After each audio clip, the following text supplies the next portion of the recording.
Hello, ladies and gentlemen, and welcome back to the Timeless Podcast here with Mr. Kevin Parrott.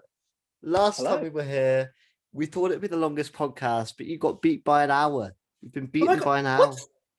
Somebody Me and said a Adam, 4-hour podcast. me and Adam went for 3 hours, 50 minutes. I don't think that I can better that, to be honest. I'm not sure if there's anything else I can say. I've run out. I've just given you all the words. What How else are can you, I mate? say? How are you doing? Yeah, It's I'm been a good. I'm all while in right. terms of the show anyway. I speak to It you has. daily, It's been a but long time. Honestly, can I just start by saying genuinely thank you for having me back on? I really, honestly loved it the he's first time. so humble. Oh, it's so I know I nice. did. I did it. I mean it. No one's Oh. ever asked me on a podcast before, and then you asked me on to twice. Twice. That's great. Obviously, last time you were here, we kind of just did a random F1 episode. This one's more, This got a is a direction. planned F1. Yeah, well, because the last one was planned, but it was like mid-season. The season had essentially wrapped up, which is sort of why we decided to do it because everything was sort of decided at that point anyway. I think So Imola much had has just happened. happened. I think Imola had just happened at that point. So much has happened since the season's finished. But since we Yeah, spoke, I mean, lots has happened. there's a lot of news. I want to get your opinion on some political things, which we always love to get the politics. But first of all, Kevin, cheeky wink. How did you enjoy Drive to Survive season 3? Season 3, I've not seen it yet. Yeah, yes, you have. Yes, you Because have. as we record it, yes, I have. It's amazing. It's as good as season 1. We don't keep saying, but I've not. I don't hate season 2. I didn't really I get don't that. hate season. I don't understand the hatred for season 2 either. I enjoyed season 2 as much as season 1. In fact, I think how they'd made it, there was a slight refinement. I mean, this is such a geeky, media-y thing to say. I think there was way too much Foley in season 1, and I understand it's not aimed at the average Formula One fan. It's kind of really aimed at people who aren't Formula One So yeah, fans. to bring them into the drama and Snared things like into that. the sport, yeah, because it sort of makes it does a great job of illustrating the sort of the drama of the sport, which is often by the non-fan overlooked because I think they just see it as going around in circles and Here we go. Yeah, here we go there's so much again. more to it. Yeah, there's so much more to it than that. Yeah. But it does take something like Drive to Survive to get the initial interest in the story, because as we spoke about before, that it's all kind of plot. Yeah, exactly. And I think the good thing about Drive to Survive is that it's still a diehard F1 fan can watch it and appreciate it. But we also have that sort of eye. We go, we see what we did. We see what they did there because we Yeah, know what happened in the real time. And sometimes yeah. So it's they'll exactly. manipulate they'll manipulate things. And I know the F1 purists get somewhat pissed off about that. As somebody that creates media and yourself who has obviously experience like media, it makes it more exciting. If they did everything to the baseline, they didn't amp things up. Sorry about the dog. I don't know what she's doing. She's loving it. She's very excited for Drive to She's Survive. lovely. She can't wait for the Um, second season.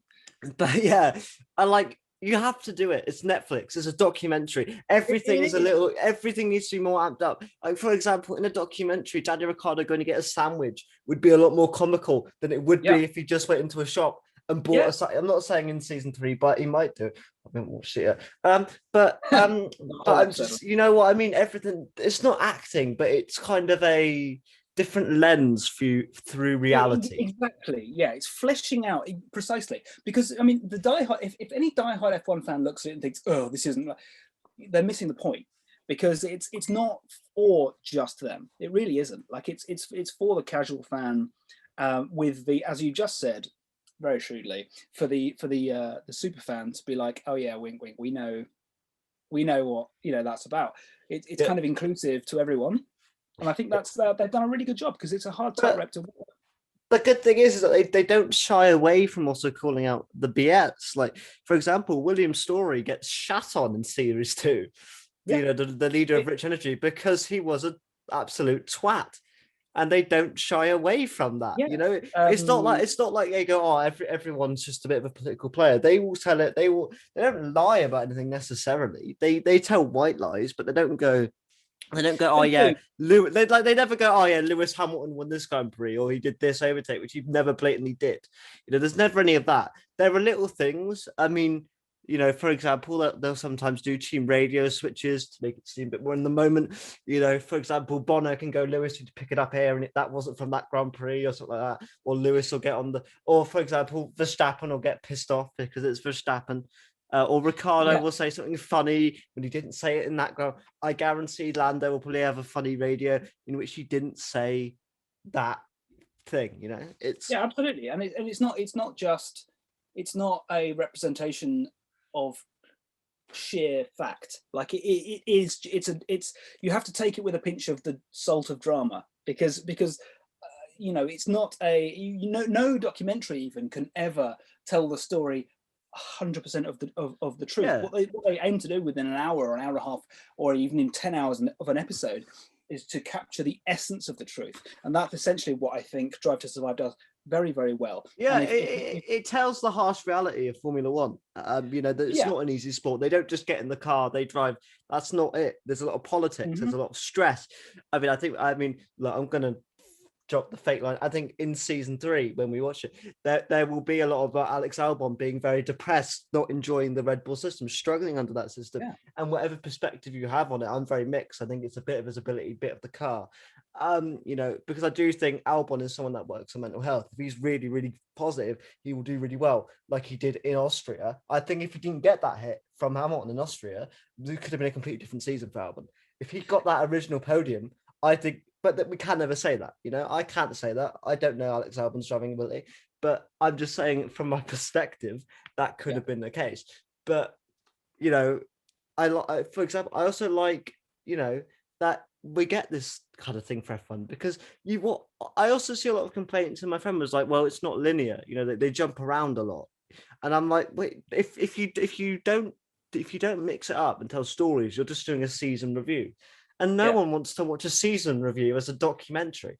But also as well, that wouldn't appeal to anyone other than the diehard fans, which have already seen it in. But then they go to F1.com or they go to the experts. They wouldn't go to Netflix to see exactly.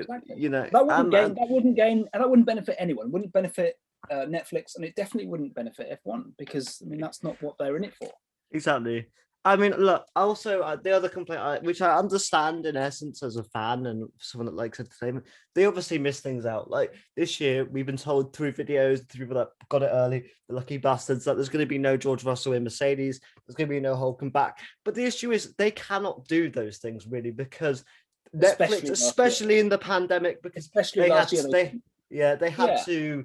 If you guys didn't know, the Netflix crews would have to decide which teams they're going to be with prior to the season starting. So then those teams could then isolate within the teams and they essentially be part of the staff so that they'd be able to be around that team and things like that. So that's why you didn't, because obviously I think Netflix would love to have jumped on the Mercedes George Russell if they could, but also they don't want to do an episode on Sakir and then doing it like randomly pan to George Russell, because it wouldn't work. Because essentially, I believe anyway, they got quite lucky because from what I heard from a certain video, that video is of Racing Point anyway, and on Checo Perez's win, so they got a good story out of that anyway. To be fair, I think they got lucky several times. I think again from what we've heard / seen but not seen is the story of Monza, which if you're a Formula One fan, you'll know was a bit of a upside down race is to say the least, isn't it? But like a fairy tale, kind of one of those very rare occasions. It was the blockbuster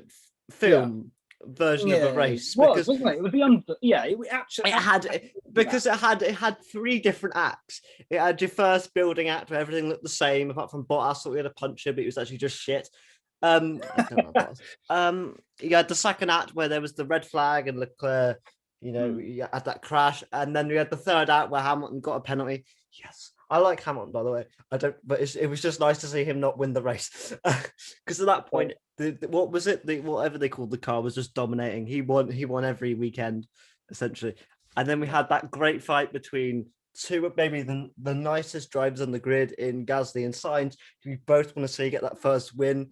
Us as McLaren fans wanted Sainz to win.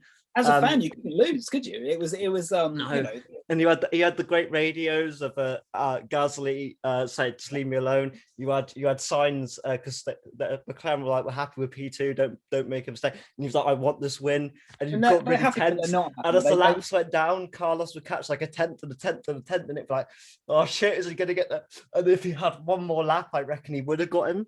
But just that moment, I remember that AlphaTauri thing of. I remember that AlphaTauri video where I think his engineer goes, "What did we just do?" And he goes, "We won the fucking race!" And I think everybody at that point was those moments, so happy. Especially in an era, and these eras come along more often than you might think, But because I can think of, the Mercedes era, and before that it was Red Bull, and before that it was Ferrari. There are eras where there is a very there's like protagonists, and there's a very clear favorite.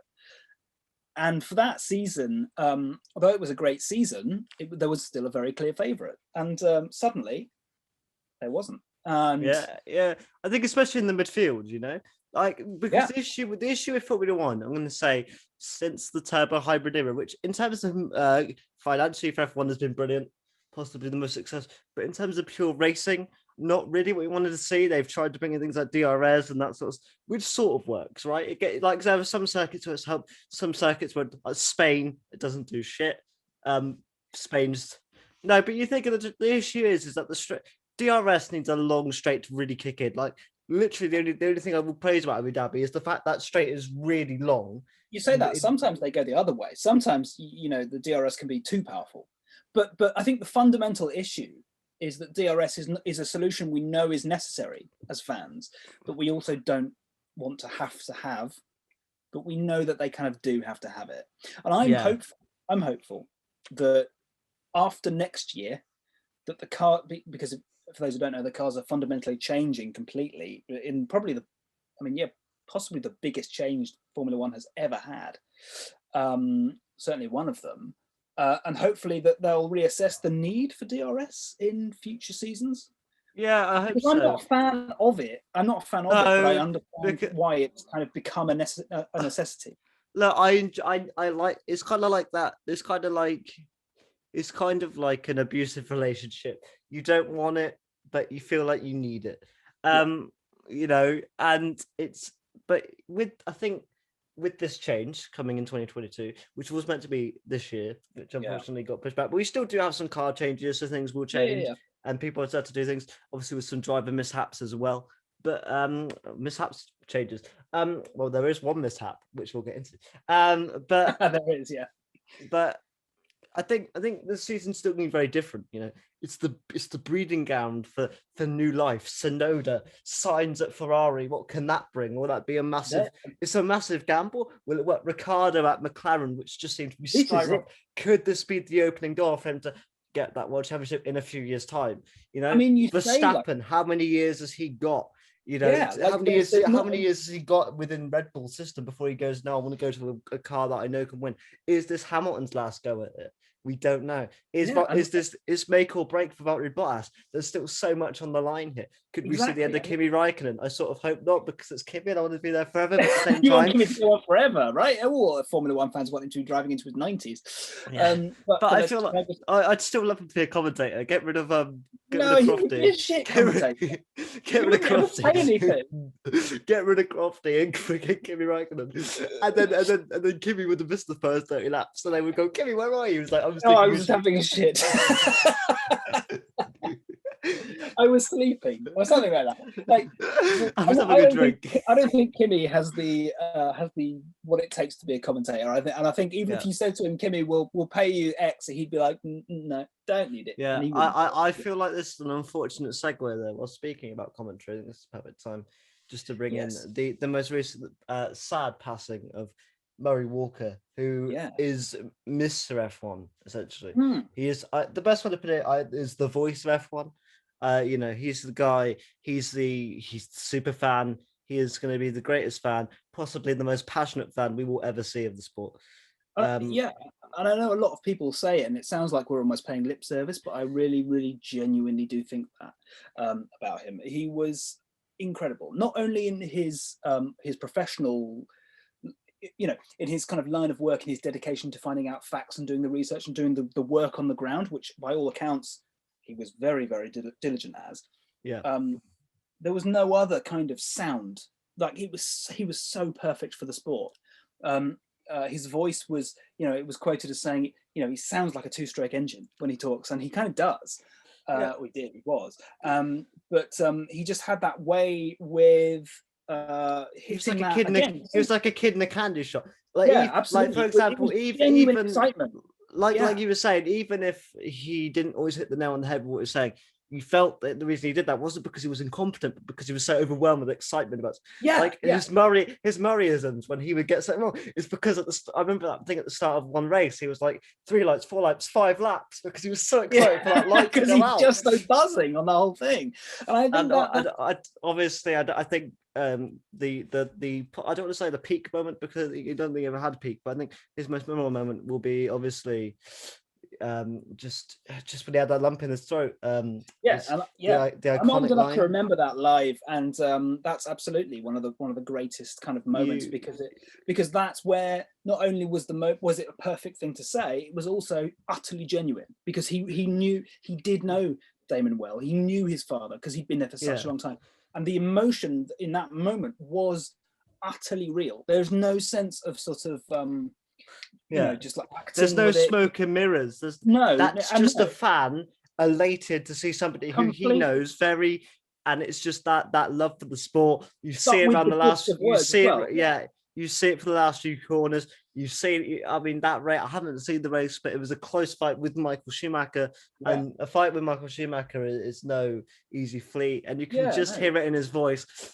Damon Hill comes around the corner and this was at the end. This was off of 2 seasons where Damon Hill was fighting for the title, and very controversially in '94, Michael Schumacher, should we just say, collided with Damon Hill at the last race, and he was very much at risk of being the kind of the nearly I've never won the championship, but I kind of nearly did twice, eventually to win it,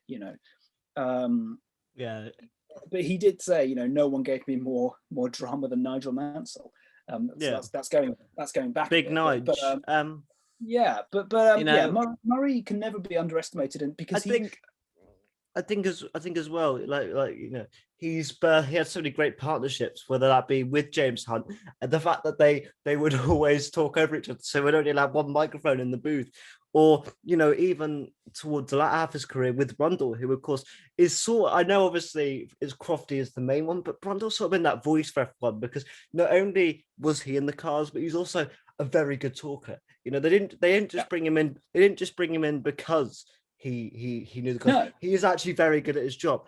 I'm a big Brundle fan. Me too. He's the opposite side to Murray, and that's why I think David Croft fills the sort of. He'll do the start. He'll always be commentating on the start. If something dramatic happens, that's his role. The sort of explanation role, the analysis, and the kind of slightly more in-depth knowledge is Brundle's side.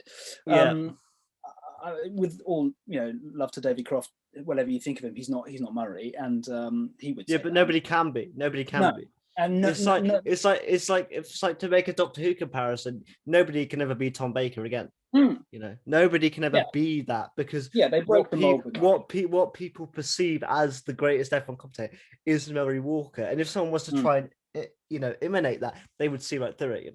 The good thing about Croft is that he's sort of the perfect blend of very good commentator and fan, because you do see he is clearly a fan of the sport, because he does get very excited at points. It's not fake. You can tell when he does race, like when Gasly wins, he's like, or when Charles Leclerc won after the loss of Antoine Hubert, so it's not fake. I quite like Croft. He does make some mistakes. I'm like, I do think there's better out there than Croft, but I'm not going there every week going, Croft shit, No, I agree.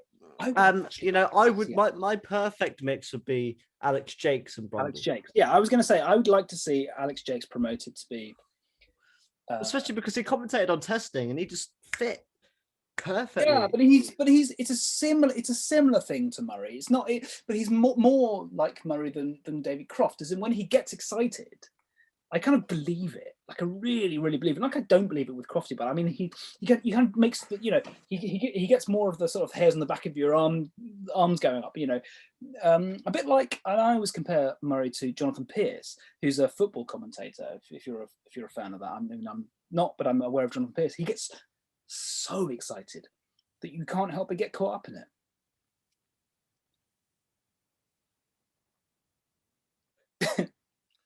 Sorry. Sorry. I got a message from my lecturer which seemed very confusing because he got the what's it called at the top, the subject of an email completely wrong. And it said the word eggs, which it obviously doesn't mean. Okay. Well, are you doing you have an assignment on eggs next week? I'm guessing not. Exactly. But yeah. No eggs. No. So I'd like to see Alex Jakes given a shot, let's say. Maybe when David Croft, because I should say Alex Jakes, if you don't know, he commentates on the Formula 2, so he knows his stuff in terms of the job, and he seems like a nice guy. But as you say, like Martin Brundle has been going for a long time now. He's very knowledgeable in the car about driving and racing, so he's able to call incidents better than someone like Murray. But he just brings a different ingredient. I think the difference for Brundle is that he sees both perspectives. He sees from the perspective of the fan, the perspective of the driver. I think you need that, because I think the good thing about Brundle is that he doesn't pick a side. So, for example, he'll say when a race is boring, but he'll kind of give explanations to why.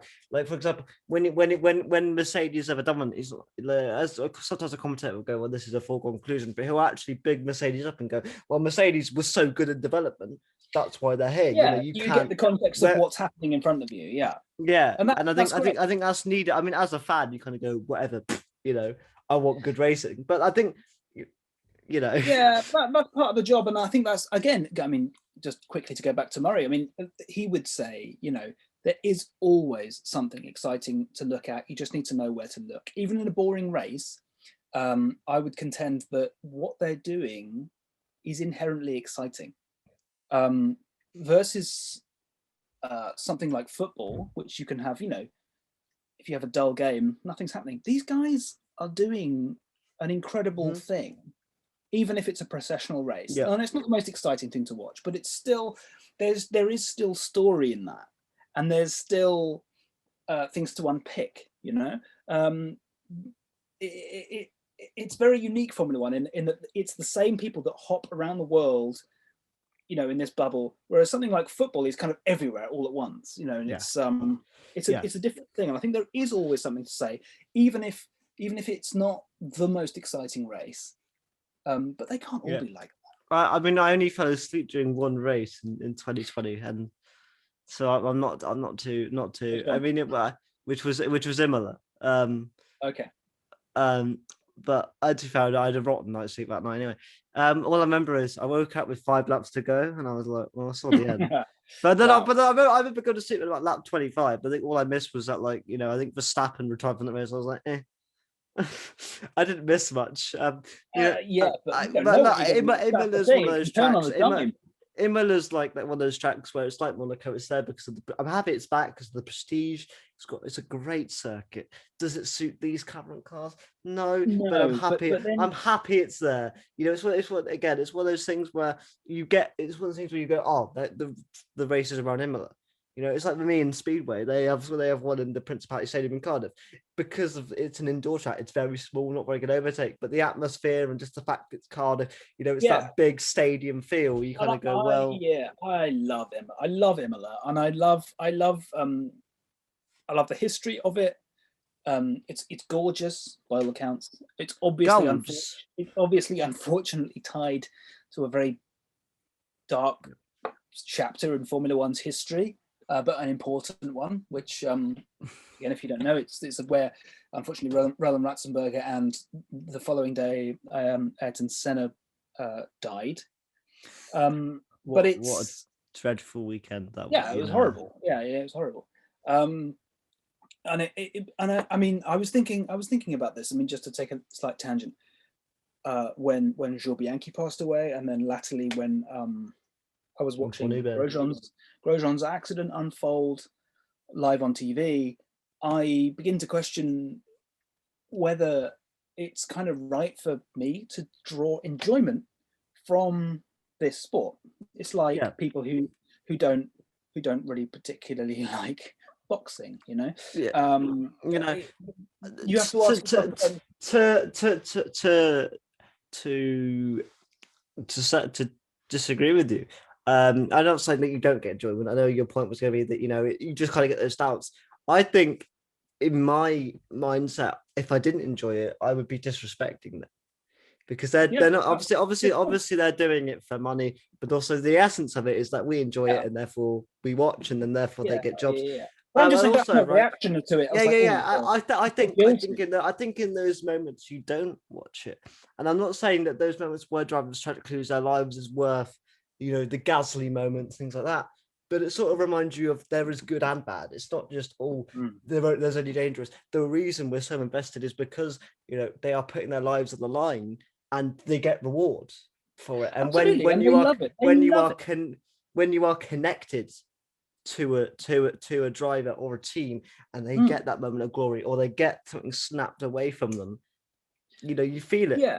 It's just, I mean, hindsight's 2020, and when you look back and you think, oh, how could I have possibly? We're so lucky about the Grosjean thing, because I remember messaging you at that moment, because we were both watching live, and I knew you were on a lag, but I messaged you because I think for the first minute I was in like 30 seconds. It felt like 5 minutes. We were in disbelief. And then I remember the night afterwards, there's channels that upload their audios. I remember Charles Leclerc's, because he saw the smoke and he was like, not again, not again, not again, not again, not again. You know, and it just brought you back to, oh, fuck. Like, you know, what and it takes you right back. The fact, obviously, with television as well, they're not allowed to show you or say anything about it until they know whether they're right. It's that moment of the commentators didn't know either. And that was, you know, they were sort of like, what can, because you cannot comfort the people watching at home.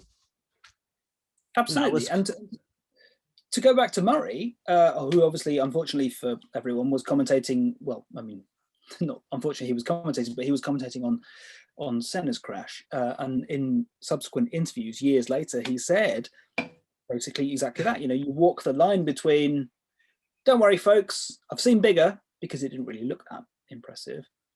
On the one side, on the other side, could be fatal. Also, this obviously is not fact. It's just, but also sometimes the smaller the crash, the more fatal it is. Because, for example, in this time, I'm not saying Grosjean's away from pretty spectacular. Grosjean's was a ball of fire, and you thought, I thought in my heart of hearts, there's no way he's getting out of this one. He even thought that. And that interview genuinely made me go, oh shit. And when I don't think this man's dramatizing it, because I don't think he can dramatize moments like that. When he thought, I'm not going to get out, I just have to let it happen. Like you sort of go, well, you sort of go, you can't imagine that, but you sort of go, well, I can't imagine being in that. I've heard similar things. I've heard similar things from people in car accidents that have said, you know, they've been, you know, it's kind of a bit of a trope, I suppose. When people say time slows down, but I kind of think your brain kind of can do some crazy things like that. Someone in a car accident said, I remember interviewed saying, I kind of remember thinking, just relax, and just, you know, the more relaxed you are, the less it's going to hurt. I can kind of think with the adrenaline that he could well have genuinely thought, okay, I'm going to die, just relax into it. And let's not. Yeah, is horrific. Yeah, absolutely.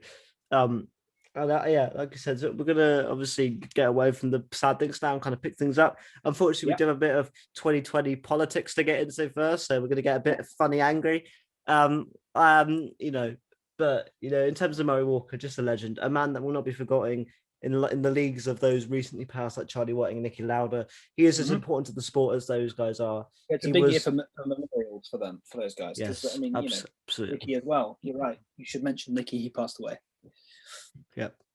Right. Shall we get into 2021/2020 news? First of all, let's talk about Nikita Mazepin, because I don't think anybody listening to this who was a fan of F1 wouldn't want to hear my opinion on this shithousery. If you are a fan of F1, you've probably heard about this guy, right? If you're not a fan of F1, you're probably gonna hear about this guy a lot.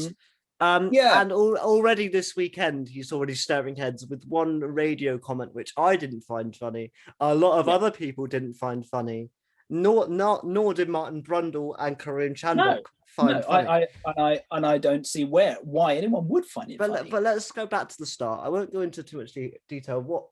But there was Nikita Mazepin, who is a Russian Formula One driver, now currently driving for the Haas team, who was in F2 last year, posted a video on his Instagram story or girl's Instagram story.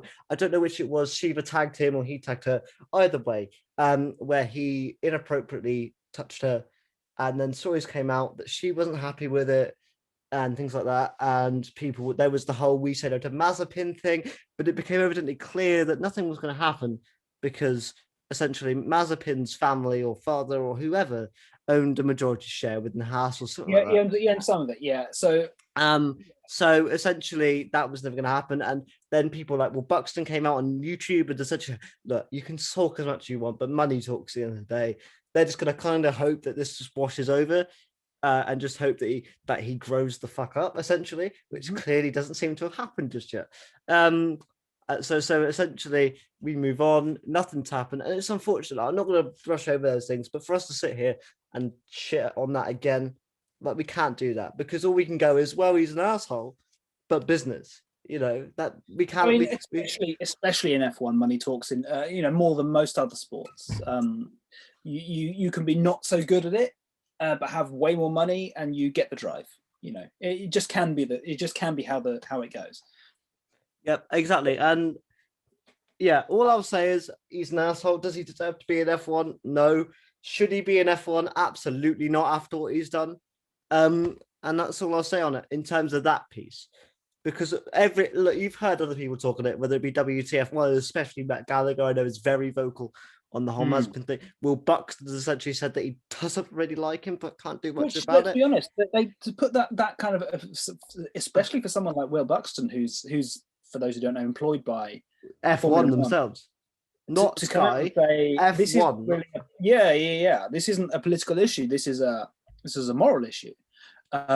And to put his hat in the ring is all power to him, because he probably had to think, do I say anything or don't I? But it's people's rights to say, Yeah, so he chose the right option. Yeah. So well done, Will. I mean, and because look, I fully agreed with everyone on Twitter. We said it to Mazepin, but look, at the end of the day, wasn't going to do anything. No, I'm just saying, I don't think Haas have got many fans left. I see, and also it's kind of telling, and people have been reporting on this. I've seen websites that they don't really show Mazepin very much on the F1 feed. When Mick Schumacher was out in testing, there was a lot. I do wonder though. I was thinking about this when we spoke about it the other day, whether that's because of the weight of what's happened or because of the weight of who his teammate is. Because his teammate is the son of Michael Schumacher, so there is always a slight weight of look at this guy. This guy's dad was amazing, so this guy's gonna be amazing. Right, so I just wonder whether what's causing that. I'm gonna go with a mix of both, but I am definitely gonna lean on the more they don't want to show him on TV because people will kick off. And I'd like to think so, because Haas could have him in the car, but I think F1 also don't want too much kick up. I think F1 realizes as well that Haas are probably going to be near the back of the grid, if not at the back this year, so they might not have to show him too much. But anyway, look, I just want to get into this day 3 second session incident, because it did fuck me off. Because look, I'm not saying what he did first was less impacted. They're both dickhead moves, because first of all, right, so essentially in the second session of testing day 3 session 2, Lewis Hamilton gets up for a hot lap. His tires are too cold. He half spins to Mercedes. Then you have Mazepin drive past, and you think, okay, Mazepin drive past. Then we cut to a radio of him going, haha, did you see that? Lewis just spun over. I almost hit him. And it's like, you shouldn't be laughing at that because, first of all, if you did, that's going to cause damage to both of you, maybe even more Lewis, because we've seen if a car is stationary and a moving car hits a stationary car, that's probably going to do more damage to the person that's stationary. Second of all, you should not be laughing at anybody spinning a Formula One car. Yeah, they are dangerous pieces. He doesn't know the facts, but you're right. It's inherently at its probably most dangerous when you've got a car that's it sounds a bit strange, but when you've got a car that's not going very fast, and then a car that the danger comes from the cars the following which are going very fast. If you have two cars going at a sort of relative speed, you kind of a consistent pace. They sort of balance each other out. Yeah, but it can go wrong. But we've seen they sort of cancel each other out in a way. Yeah, I mean, obviously they both have to stop, but they kind of slide down barriers and whatnot. But we've seen in the past, I mean, way back, thankfully Formula One's got a lot safer. When you have, say, a car that stalls at the start, for example, and you have cars coming, I mean, these things accelerate like unbelievable pace with a speed differential, which is very, very big. That's when it's really, really dangerous.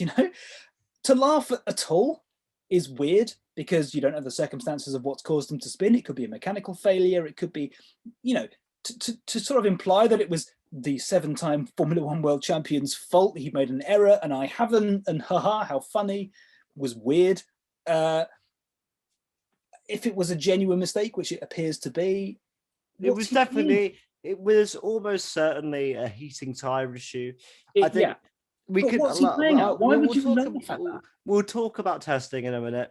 We won't talk about testing too long because me and Kevin spoke about this all last week. You can't do too much from it, but we'll talk about the laps, the big stories. They talk about laps, especially in one team's case, because it was very strange how much a new driver got no time out on track, which is very worrying for them. But look, Mazepin, he's a childish twat. And I'm not going to mince my words here. I hope he's not in the sport very long, because someone like him does not look. Well, I would rather. I know this guy is a meme, Kevin, but I would rather somebody of the talent of Mahade Raghunathan be in that seat than a twat like Nikita Mazepin. The problem is there are very talented drivers who are in you've got even in the Ferrari Academy, you've got Callum Ilott waiting, Jordan King waiting in the way. Like there's so many that you can. As I said, this is the thing. Money. Yeah, it really is in Formula One, especially. And maybe that will become less when the cost cap rules are established. Let's hope so. But there was also we still don't know the outset of if Haas have to change their livery slightly. We still don't know if that's the case. Yeah. There is potential there, and I hope so. Not only because the livery is fucking ugly, it's not. But also because it's very much you can tell what they were going for. They were definitely trying to. It does. And it does sort of undermine Mick Schumacher, I think. Yeah. So they were gonna the international. I don't know, who was it? Who said this? Basically, a sporting authority that I'm not sure of has said to Russia, you cannot compete anymore in international sport for X years. You cannot compete under the flag. Under the flag. Russian, for example, Russian athletes can compete, but they have to compete under a different flag, like a local flag or something like that. Yeah. As a sort of a gesture to the doping scandal, I think. Anyway, so the Haas livery comes along. They've got a Russian driver and obviously a Russian money in the team in the form of the driver's father. And lo and behold, the livery very, very much resembles, shall we say, in part, the Russian flag, definitely the Russian colours, which I believe is being investigated as to whether they can continue with said livery. But it's not. They're trying to get around this whole ruling. Right. It's just tricky. So should we talk about testing quickly? We can talk about testing. Yeah, so what I'll do is I'll run through from bottom to top the amount of laps completed for each team quickly. So at the bottom we have Mercedes with 304, Aston Martin 314, McLaren 327, Red Bull 369, 300, Williams at 373, Haas at 394, Alpine 396, Ferrari 404, and joint first, the two Alphas, Alfa Romeo and AlphaTauri, both have 422 laps each. Look, we can't read into that too much in most cases because, for example, McLaren, who had the third lowest, very positive testing. Whereas this is the thing. Whereas the two bottom, especially in Aston Martin's case, definitely did not have the testing thereafter. Mercedes, look, we'll talk about Mercedes first because they were the big ones. Clearly, there are some little nicks with this car, or whether it's as big as perhaps they seem, because we don't know what they were exactly testing, and maybe they were testing to try and find those bugs. But clearly, Lewis is not as kept with this car as the last year's car. Yeah, you know? I think the takeaway from, the headline from testing, to sum it up, and it starts with Mercedes, is whatever you think of them, whether you're a Mercedes fan or not, whether you're a Red Bull fan, it's going to probably be a hell of a lot closer this year than it has been since the whole hybrid era, because they have not, whether Mercedes are sandbagging or not, personally, I think they're not sandbagging to the point where we see where they are in the they might be sandbagging a bit, but they're not sandbagging that much. It's a hell of a lot closer, but it's not just closer between Mercedes and the rest of the field. It's close in the midfield, and I'd say it's very, very close. I would say it's very, very close as well. I think, for example, right, Mercedes, they've had problems all throughout testing. Valtteri Bottas had to stop early to gearbox problem. Lewis, who, as we said, is a multiple-time world champion. Seven now? Time. He's not going to make mistakes in any car. Clearly, this car is not as comfortable with the driving style of Lewis Hamilton at the moment.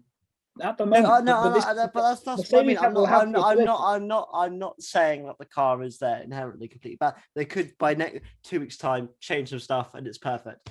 But all I'm saying is at the moment, under those conditions, which were trickier, admittedly, definitely that Mercedes wasn't to where Lewis, you could tell he was definitely pushing in the early laps in the early days, and things weren't working. He was braking, there was a lot of wheel spin going off the gravel traps. He sort of fixed it towards the end. He made a little personal mistake, and I will call it a personal mistake, where he kind of made the tires too cold. That was probably a driver mistake. Because he was going very slowly, and maybe he thought the conditions on the track was a bit heated up more. So when he turned the car in and went full beans, maybe he thought, there's a slight element of these are new tires and as well as a new car, which is not to be underestimated. The whole reason that Formula One is in this slight state is because initially, as you mentioned earlier, the regulations were meant to be utterly different this year. They were going to be completely new cars and blah blah blah. Because of COVID, they're not. They are evolutions, all of them almost, maybe some exceptions, of last year's cars. So having realized that, all the teams get together and they go, testing's expensive. I think Corinne Chandok put the figure out around about €300,000 per car per day to run. That we should just have 3 days because these cars are not significantly different. After they'd made that decision, Pirelli come along after the failures at Silverstone in 2020. We need to make some changes to the cars. In tandem with that, we need to make some changes to the tyres to make them more robust. So the tyres are very different, kind of different to last year. Yep. So then they're in this situation where they've got these changes and these new tyres and only 3 days of testing. So it's a tricky one for them. But I'm not surprised if somebody, and it's not just Hamilton, what is essentially testing, has a spin, has a moment or anything like that, because that's what testing is kind of for. They're not just testing the car; they're also testing the only thing in contact with the tarmac, and that's to be, that's kind of understandable. Yeah, exactly. Right, let's Michael move on to. Would always go off in practice, not always, but he would often go off in practice because he would push the boundaries. He wants to touch the limit. He wants to touch the limit and go, okay, there's an escape road there, so if I need that, that's there. Those are the kind of things that can testing be is for. It's kind of their for, so you can see right to do. Yeah. Let's talk about Aston Martin. Yeah. Which evidently probably the most disappointing testing from the team's perspective. Anyway, I think Aston Martin left maybe most going. From their point of view, they had a real shit yeah. test. I think for sure. I mean, look, first of all, we can't really take anything away from has Sebastian Vettel's clicked in because we didn't see enough of him. He did under 100 laps as a new driver. He did less in one day. He did less over the whole testing period than Kimi Raikkonen did in a day. In a day, you know, and really, that's look, more important than the headline lap time in lots of ways by all conventional understanding. I know you're not a fan. I really hope this is a better year for Sebastian Vettel relative to the car's pace, at least. Because I don't think Aston Martin will be topping the chart as we get into our predictions later on. I think Aston Martin will be topping the charts, but I do hope for Sebastian Vettel it's a better year. He can match up to his teammate a lot better, and I don't dislike Lance Stroll anymore. I think Lance Stroll is a competent driver. I mean, I always thought he's competent, but I think he has got a spark to him. I think he's learned. I think he's grown as a driver. I mean, you don't get a pole position even especially in Tetris conditions by being crap. I mean, Lance Stroll's definitely worthy of being in the sport, and Vettel, the Vettel thing. I think Vettel had checked out last year, long before. I think he knew he was gone. Yeah, I think he just didn't want to be there. But look, we can't really talk about. But it's kind of an issue because we can't really talk about Aston Martin because we didn't see enough of them. So it's going to be interesting when we come to Bahrain next week when this comes out. Yeah, where we'll be. I mean, as we said, it's race week. It's race week. Now, It's so hard to know, though, isn't it? This is the thing. Like with testing, like we should always give it the massive caveats, and they all do, and they all should. Like, we don't know the fuel loads they're running. We don't know what engine modes are they're running. We know the tires. We don't know how hard the driver might be pushing, whether he's trying to go for that ultimate 10/10 lap or whether he's just doing holding something back himself. It's so hard to know. Exactly. What we do know is no team would ever opt for the low mileage that somebody like, unfortunately, Aston got. Yeah, exactly, and especially with a new driver, which I mean, to be fair, we'll get when we get into AlphaTauri later. They nailed it with their new driver. But let's switch it up a little bit. Eighth lowest laps, but a very positive testing. McLaren, very positive. Very positive. Barnstorming test. I think they've had a great test. I think. Look, like we said, we can't really gauge testing. But I think in terms of positivity and leaving that's those sessions and going, we want to be where we are. The pace that we wanted to get was Ricciardo's integration within the car. I think they left going. We're sitting pretty. It's not to be underestimated. This is the only team that have changed engines this year. Yeah, new Mercedes engine. It's no small task. They must be so pleased with how they've managed to move from Renault with last year's car. They had to spend a lot of performance tokens, which they kind of declare as what they're doing change-wise, and they're only allowed a certain amount as a cost saving, to integrate a new engine. And fundamentally, they've done an amazing job. Like they've got, it's reliable, it's quick. At the end, I must caveat this to say I'm a huge McLaren fan. They're kind of my team. We are, right? I'm massively biased, though. I mean, it's hard to be impartial. But I think we both are, right? I think every time like for example, we were elated in Abu Dhabi, but I think me and you both texted they got the third because we were sort of we're going into it. We sort of knew Racing Point at the time we're going to get third, and then they didn't. But it's also coming off the back of the years and years until the current situation. The entire hybrid turbo era has just been like dragging it through the mud, with years with Honda and Alonso. We'll get there. And Alonso, Alonso's, and let's face it, he's Fernando Alonso. You probably couldn't have hoped for better in terms of driver in your team. But even that, it was just tough. But it looks good. I as a younger person, I'm very excited to see that iconic McLaren Mercedes name back again from my childhood. Well, you say that, but I also know. I don't mean to be mean, but I assume they were must have been McLaren Honda back in a bit of your childhood as well, right? They were McLaren Honda, but I mean, no, between sort of 97 to 2013, they were McLaren Mercedes, a large chunk of it. But what I say is they kind of aren't. Is they've got their own gearbox, which based on testing might be a good thing, but they've also the symbol or the words Mercedes aren't anywhere on the car, which is very strange. Unlike Honda and Red Bull. It's a very, very different relationship to the one they had before, and certainly the ones that some of the other customers have. And it's also the one there, but yeah, like you said with Renault, because Renault was there. But look, I also think as well, because I think Mercedes. I don't know this, but I think McLaren might not want to put Mercedes on there because I think they want to challenge that car, and I think there's a big difference in, no offense to Renault, but I think there's a massive difference in challenging Renault in Formula One at the minute and challenging Mercedes to have your essentially your opponents on your staple across your because I think that's where Zach Brown and the rest of McLaren and Andreas, that's what they're aiming for. They're aiming for the top. I think they could. I think in a couple of years obviously next year is going to be a big check. I'm a hopeful. I think they're ready. I think this is possibly the best outfit they've had in years in behind the scenes within the team. Sider was possibly the best team principal out and out next to Toto Wolff. I think Zach Brown's getting the right money, getting the right sponsors, getting McLaren where it needs to be. That's why I think Ricciardo is possibly the fourth best driver in the world right now, and Norris is one of the best up and comers. You can't really get a better lineup. Yeah, and they must be thinking the same, because look, where do you go from third in the championship, which is what they achieved last year? Of course, they're aiming at first and second. And I as a fan, I have to think, I think you can do it, guys. I think you can do it. Yeah, well, we'll see when we get into our predictions later on.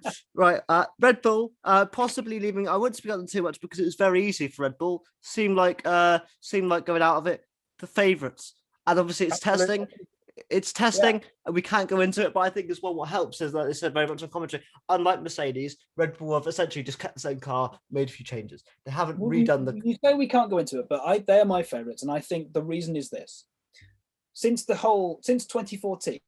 Red Bull have had this pattern of turning up with a car that's not as quick as the Mercedes, and probably playing catch up.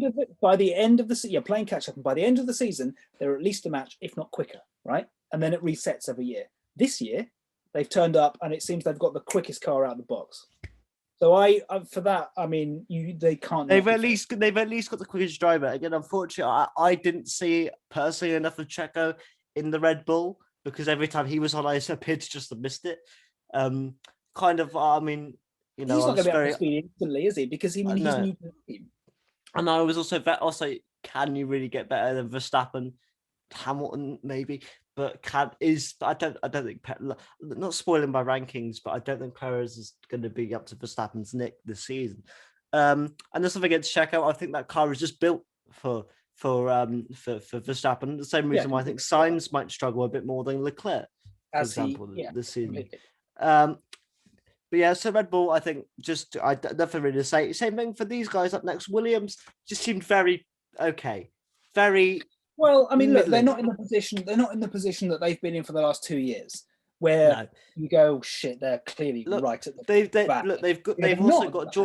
They've got George Russell, who is very much now, he's integrated within that team. He learned from Mercedes. He's a lot more mature. I think he's there to lift that team up. Look, I'm just saying, I think overall we can't take much from, especially Williams, because they did a bit of everything. I don't know why they put Roy Nissany in that car for the life of me. I didn't understand that at all. Why with such limited testing? So they had this year they had 3 days testing, which means at best, if you share it, you've got 1.5 days per. If you share it evenly per driver, why would you put your test driver in there? Why wouldn't you give your 2 drivers the lion's share? Well, not even the lion's share, all of the time that they can in the car, just to get their understanding. I mean, maybe they think it's beneficial for him to go back to the sim and correlate against the sim because he's going to be driving the sim more. I don't know. Don't know what they're thinking. I don't know. Maybe they will. Maybe then the Sani sponsor will give you more money if you give us. None of the other teams have their test drivers turn a wheel. So why? And I'm surprised we didn't see Kibitz there, because I'm surprised Kimi just didn't bung it off. Yeah. I didn't get it. I don't know what their thinking was, but I'm sure they had a reason. but maybe I just questioned what it was. Yeah, exactly. Next up, Haas, possibly not the most dismal in terms of expectations, but I think the prevailing feeling was that the Haas's philosophy was basically this is a very underdeveloped car, because their stated intent is next year. This year is next year. It's because next year there's a huge change and a huge cost. For the fundamental elements of what produces the speed of a Formula One car is changing next year. So I think their stated aim is, it sounds crazy to say that they're going to write this year off, but I don't know that they will, but they're prioritizing 2022. And this year is essentially... we're not just saying this because it's Mazepin, but as Kevin just said, they're looking forward, and that's very evident by looks things. Right, let's move on to Alpine. Very decent. Great. Very, especially for Fernando Alonso, who some people, whether you're an Alonso fan, were like, he's going to be straight in there again. Watch out for Alonso. It's Renault. It's Renault and Alonso. Oh no, it's not Renault, but it's Renault and Alonso. Have they got a team principal yet? Have I just been really dumb and missed it? Or are they still out of team? Is it Fernando Alonso? This is interesting. They brought in. I can't remember the guy's name. He's been brought. They fired Cyril Abitable. Cyril Irritable. Yeah. And I never liked him, to be fair. He's a bit of a so they brought in a guy from MotoGP who's very successful, has a great CV, right? So he's run MotoGP teams for a long time. He's very well respected, a lot of success. Martin Brundle in testing commentary said, well, he kind of needs to be, because Fernando is the sort of very, very strong character, to put it mildly, that if you as a boss aren't kind of ruling with an iron fist, he will just be running the team. Fernando will be the team principal if by the end of it, if you're not on it. Absolutely. So I think they do have the team principal. But also I think again, this is one of those teams where you can't really take too much from it. For me at least, I kind of looked at it and I was like, they look competent, because I think a lot of people were worried with the Alpine switch without Cyril, with us moving with new Fernando Alonso, who's he's Fernando Alonso, everyone knows it, but like not being tested properly. He's been out of Formula One since 20. What was it? 18. Within that first morning, he was fastest. I know that it was just the first morning, but he was instantly up to speed. This guy is not only a double world champion, he's widely regarded as the best all-round driver, not necessarily the fastest. Yeah, and he's also regarded as his attitude possibly has got him in way of getting other titles as well because of his speed. Yeah, completely.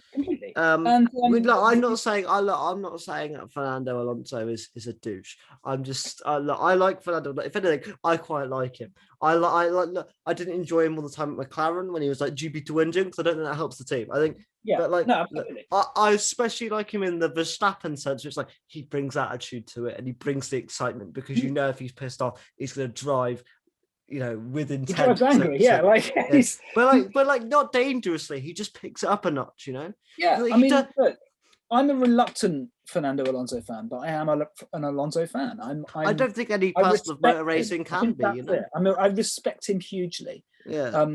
But I don't like him as a person, because I think he is forceful. He can be a bit twattish, for want of a better term, like a bit of an asshole. Like he can be, but maybe that's what it takes. I mean, sometimes though that works against him, because exactly. But sometimes when circumstances are right, that's what he needs. I forget the guy's name. He does the F1 tech talk for Formula One. He said, Julian Palmer was doing it for the testing. Well, he was the technical bloke. He was saying James Valves. I don't know. I heard this claim. And Alonso said, Fernando said, whenever I go to a new team, I make it half a second faster, 0.5 faster.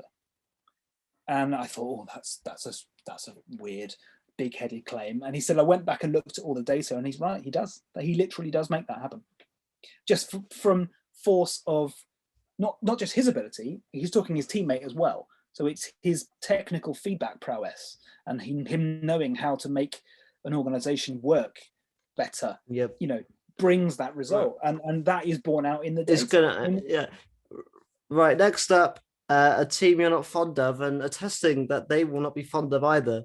Ferrari. Yeah, I'm not fond of Ferrari. We I won't am a get fan. into we won't get into why, because it all comes down to No, pure heart and soul.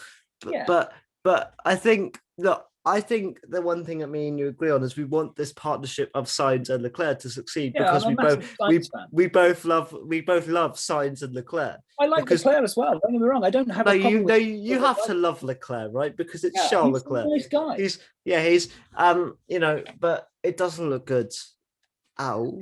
They look like they're They probably look fighting in the midfield somewhere. they look dull, Like for example, we'll get into late. They were like Sky commentators were saying the Alfa Romeo might be faster than the white Ferrari. It might be. Um, But I don't think that it will be. But I think it's no, just a vague outside chance. but yeah, And just like Mercedes aren't going to be as slow. Like Ferrari aren't under resourced. They've yeah, got they've certainly got the resources of Alfa Romeo to like pick up speed faster, Hmm. get the data faster, and things like that. But let's be positive for a little bit because we'll get into negatives when we talk about our ranking. Let's talk about the two Alphas. First of all, Tauri, sorry. And let's talk about Gasly first, who again had an incredible testing. But Yuki Tsunoda. He did. He had the big headlines, but don't forget he also had the very fastest tires. But he was very consistent.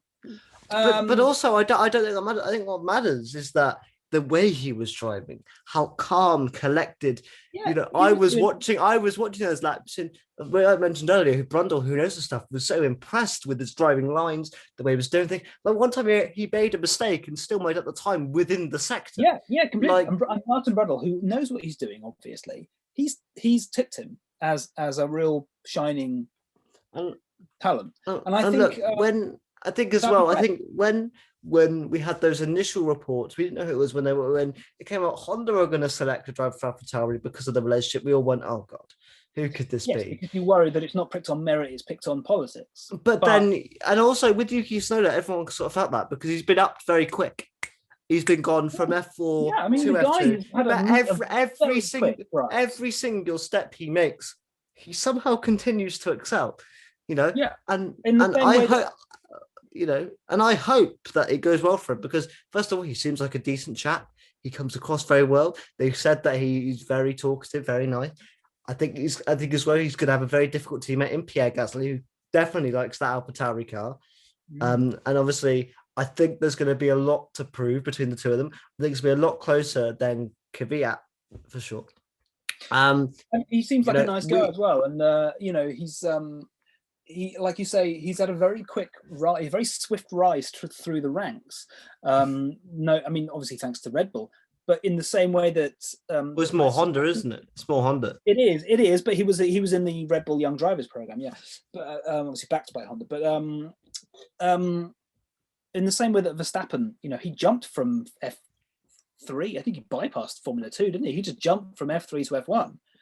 And that proved to be a raging and success. then proved so it can, really can be done, but it's one in a million. But I like Brundle said as well. Obviously, how long are Red Bull going to want to keep Checo Perez? And if someone like Tsunoda and Gasly are fighting for that second spot, I'm just saying it's going to be. Yeah, I mean Perez. I'm not discounting Sergio Perez. He essentially, I believe, apart from that at McLaren, when he was very young, very immature.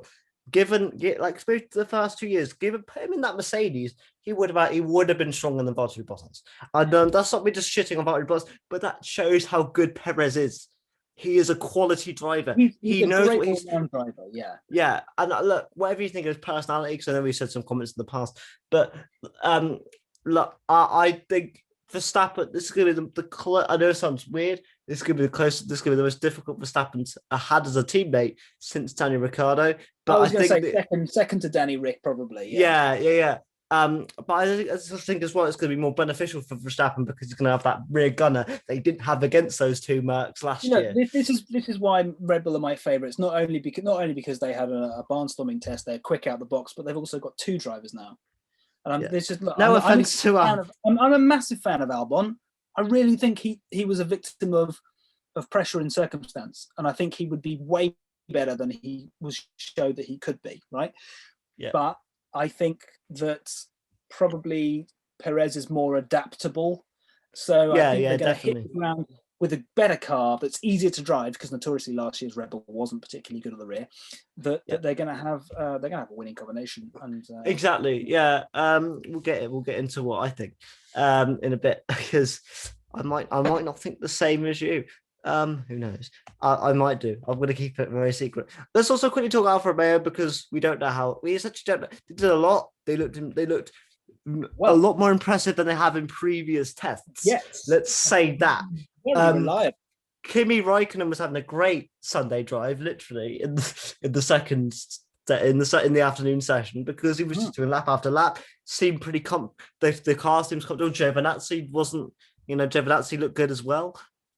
We won't be able to. We're to like Alfa Romeo. We won't be able to tell till we get to the track. I want them to do well, because I do think Giovinazzi is slightly underrated. I don't think he's got a very good side to him. I think he's obviously been oosted into this team with Kimi Raikkonen, and Kimi Raikkonen is still no slouch. We've seen him do good performances, given the car is up to scratch, and we've seen him get invested in races when he knows the car can fight.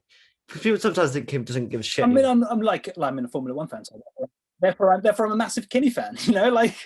Especially when he's having a shit. I think Kimi's probably still one of the fan favorites, and he's just gives no. Even when he goes, he'll still be in top 10 lists to come. Even when he goes, it'll still be like, who is like your top 10 favorite F1 drivers? Kimi Raikkonen will probably be in those ranks.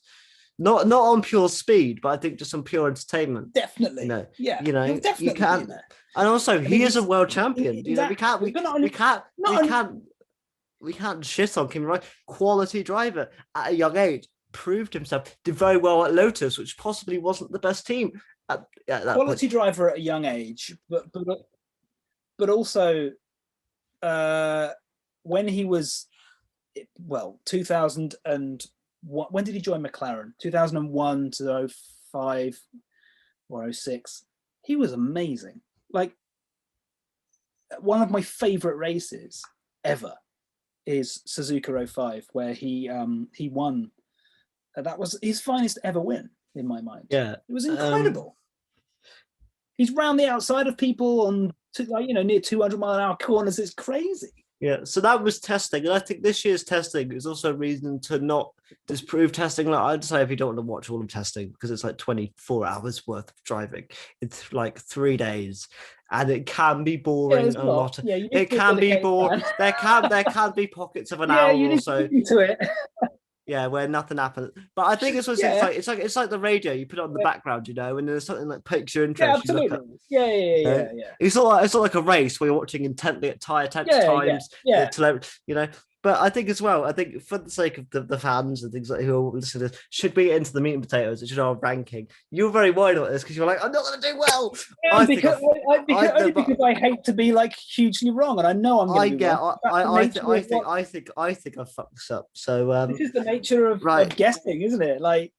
Right, do you wanna go? Let's go. What do you want, team or driver? Teams bottom to top. We'll go one at a time, and if we snap, we snap. Great. Right, I'm getting 10th. I'll let you go first. Who you got 10th? Okay, so my last place team is fourth from Grace. It's Aston Martin. Okay, I've got Haas. And no, it's not because of. Look, right. For me, I'll let you speak first about Aston. Well, I just think that they've got a great new driver in Vettel, but they also have had such a bad test, and I know that they've got new money now, but that takes time to kick in. So traditionally, when they were Racing Point and before that Force India, they prided themselves on doing a good job with not much money. Yep. Which is perfect. That's exactly what you want. You want to be able to maximize, But before the money that they've got from Stroll and all that kicks in and translates into lap time, if they start bad, they haven't really got the power to pull themselves out of that quagmire. As far as I'm concerned, they might be more inclined, like Haas, to think, fuck it, we'll just go for next year because we've got the investment. It doesn't really matter. We're not gonna fold on a one bad year. So I think based on the test that Aston have to be last. Okay.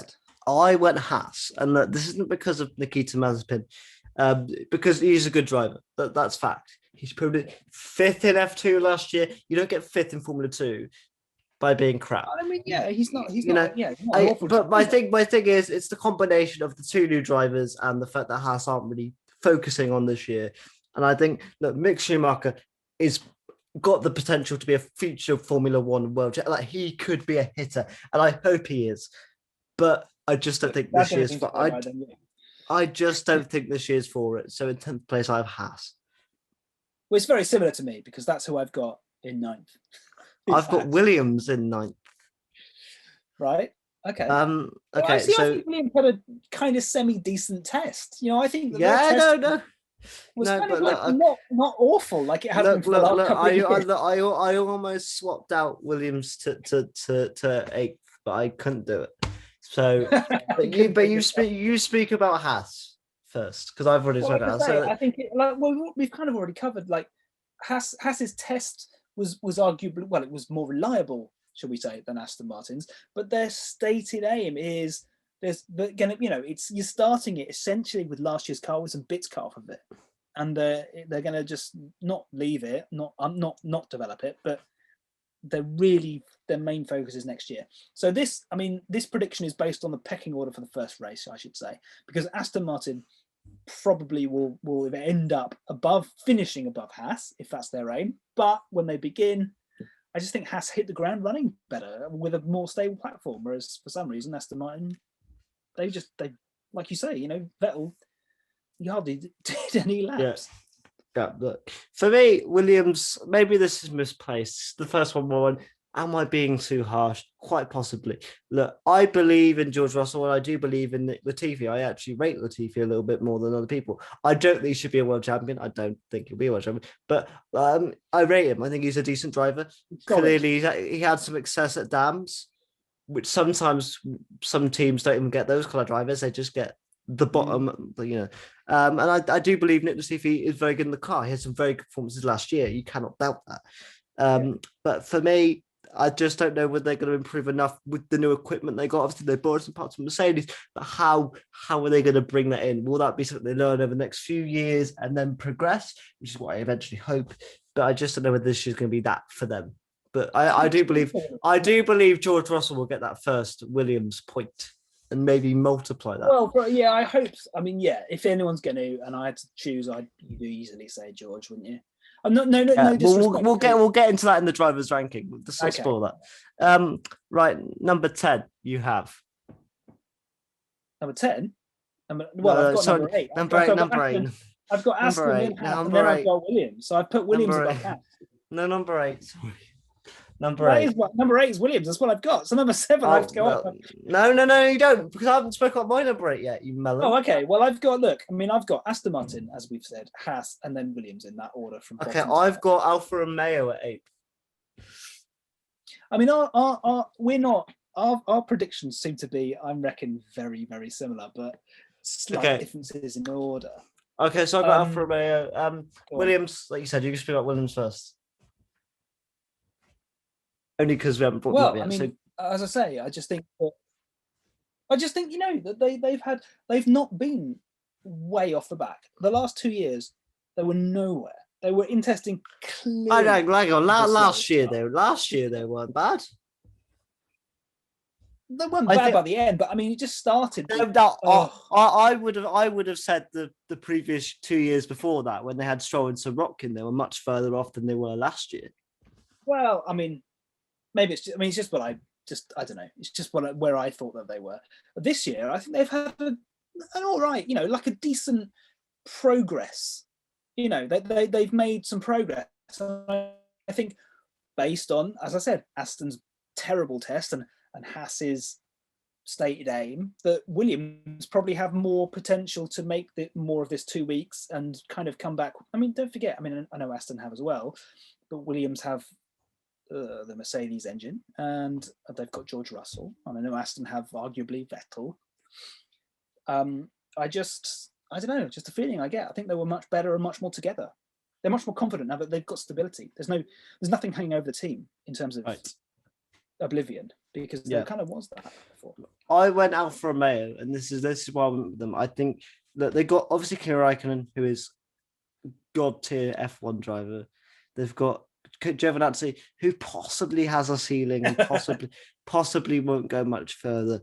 But I think the big issue for them is development. I think compared to other teams, they'll struggle to up the car, and then they'll start relatively not strong, but they'll start relatively on the pace, and they'll slowly dip back as the seasons go on. And I think with a long season like 23 races, remember, it's not as compact. There's more time this year to build the cars, change the cars. I think that's where their biggest pitfall will be. Yeah. So that's your 8th, is it? Yeah. Yeah. I mean, we Seventh. are similar. I'm going to shoot out for Romeo. So I've got 7th. And I've got Aston Martin 7th. So. Okay. Well, brilliant. Okay. So look, I mean, Alpha are essentially, in the nicest possible way, this is just being real, they are a Ferrari B team. They're a Ferrari customer team. They use the Ferrari engine. They are owned by Ferrari. So Ferrari's test wasn't good. Nope. By proxy, Alpha's test won't, like we'd spoken about people saying perhaps the Alpha is maybe faster than the works Ferrari. If it is, I don't think it will end up being like that. But it's just a judgment call, and I've got Alpha, because just based on not just their results, but cool. who their daddy is, and that's the big red F. I've got Aston Martin here because I don't think, like you, they're going to be plumb last when it comes to the first Grand Prix. I do think they've got some speed there, and I do think if anybody can learn quickly, it's Sebastian Vettel. I think he's very motivated by this change, unlike he was last year at Ferrari, where he was essentially, you even see in the Drive to Survive trailer, he was like, well, we're slow anyway, so we can have a laugh, right? I'm leaving. See, so this year he really wants to, get back, not on top, but back to Sebastian Vettel form. Like I said as well, with people like Otmar Safnauer, who is legitimately underrated. The money of Lawrence Stroll, the ability of Lance, who I know the ability of Lance Stroll, but no, he's a good driver, and give him a good car underneath him, he can produce some good driving. So I do think Aston Martin will get those windows in the season. I don't think they'll be as consistent anywhere near as last year, but also like Crofty said, and like Brundle said, you don't go from the car last year to a completely dire car this year. It just doesn't happen. So surely. Yeah, that's true. It's so hard. So I went with Aston Martin. Well, who have you got in? What in sixth? In sixth, now this is controversial. I've got Ferrari. I've put Alpine. Have you? See, look, we're very similar.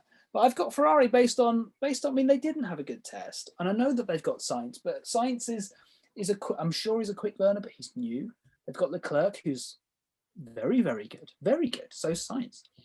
But they've looked throughout all 3 days of testing like a midfield. I'm still here, by the way. I'm just going to take my jumper off, so my camera's going to go off, but I'll still. Okay. So they've looked like a midfield team. But don't forget, last year, they had the worst engine. And there are reasons behind that's another story, but they weren't particularly good last year, and they didn't score a single win. I just think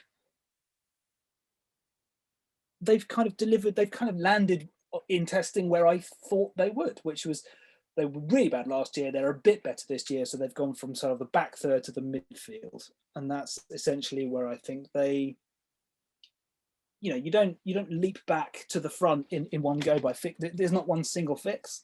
There's not a big regulation change this year, so they've kind of just had to I think they have to swallow this year as a take heart from a slight improvement, but I don't think they're going to be setting the world on fire. Yeah, exactly. I'm going to disagree with you on that, and we'll get to where I put Ferrari later on.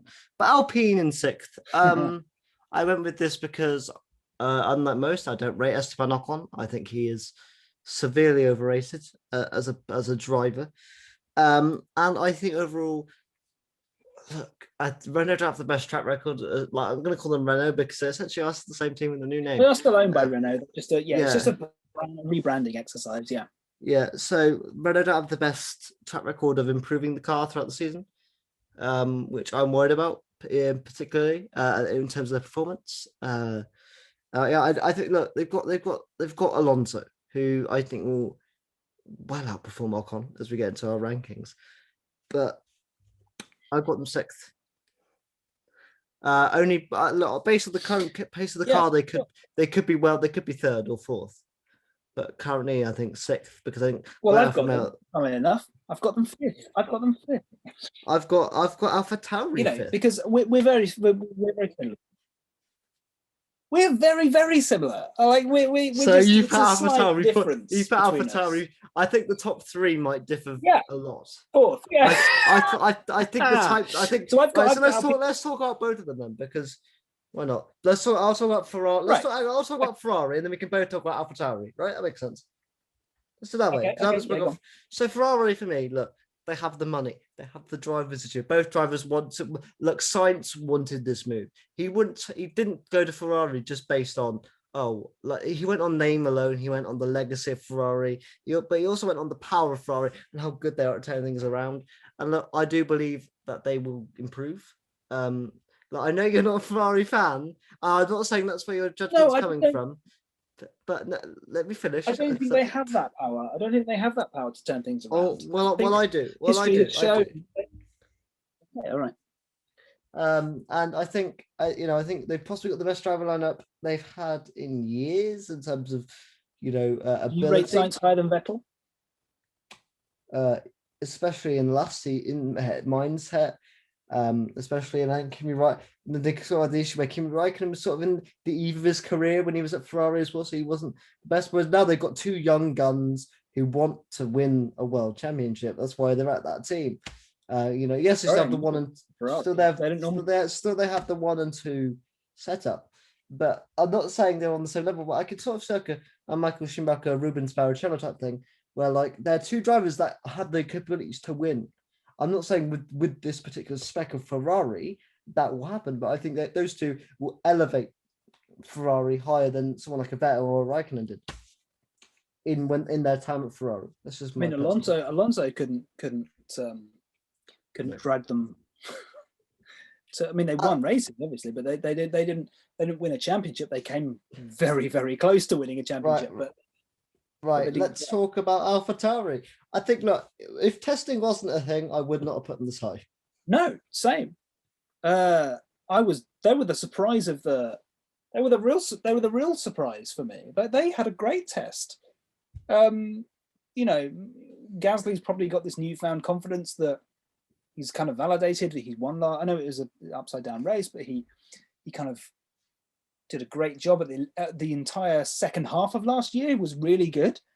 Gasly was putting in some performances that were great after being beaten down, after being ejected from Red Bull, which is my point entirely about how Red Bull treat drivers. There's very much a sort of Damocles over the drivers, and if they don't deliver, they get more pressure piled on, and that doesn't help, and it's like a downward spiral. But I think in the latter half of last year, Gasly did a great job, and he's taken that into this year, the start of this year.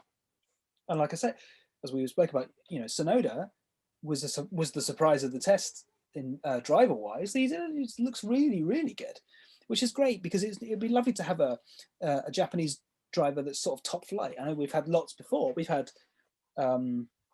Kobayashi. Yeah, whoa. Podium finisher. Kamui Kobayashi. Martin Brundle summed it up and he said, I love watching him. It's like he's about to have a crash, having a crash, or he's just had a crash. It's a bit like that. Like he's you kind of watch him and think, oh God, here we go. But don't put disrespect on Kamui's name. No, I was a fan of Kamui Kobayashi, but like Sato before him, who also had the sort of the full weight of Honda behind What him. about what's his name? Yeah, I know what you're going to say. The guy got driven into by the safety car. Yeah, I mean, the guy that the guy that touched his balls to at get run Monaco. over by a medical car. Yeah, and the guy that after he crashed touched his balls to see whether he had a brain damage. And that's such an excellent story. So can you tell me the name of the driver? Do you remember? No, because I can't remember. No! It was. Oh, it'll come back to me in a minute. I'm just going to Google Japanese F1 drivers. Google them quick. It wasn't Esteban. No. No. Oh, I mean, you should. By the way, everyone should look this up. I mean, he's fine. By the way, he just got hit by the medical car at very slow speed, but it was just the irony of it. He was absolutely fine. He just kind of rolled off the bonnet. Fuck, where is he? It's not Yuji Ide, is it? No, Yuji Ide is much newer. Oh, let me look this up. So F1 driver hit by medical car.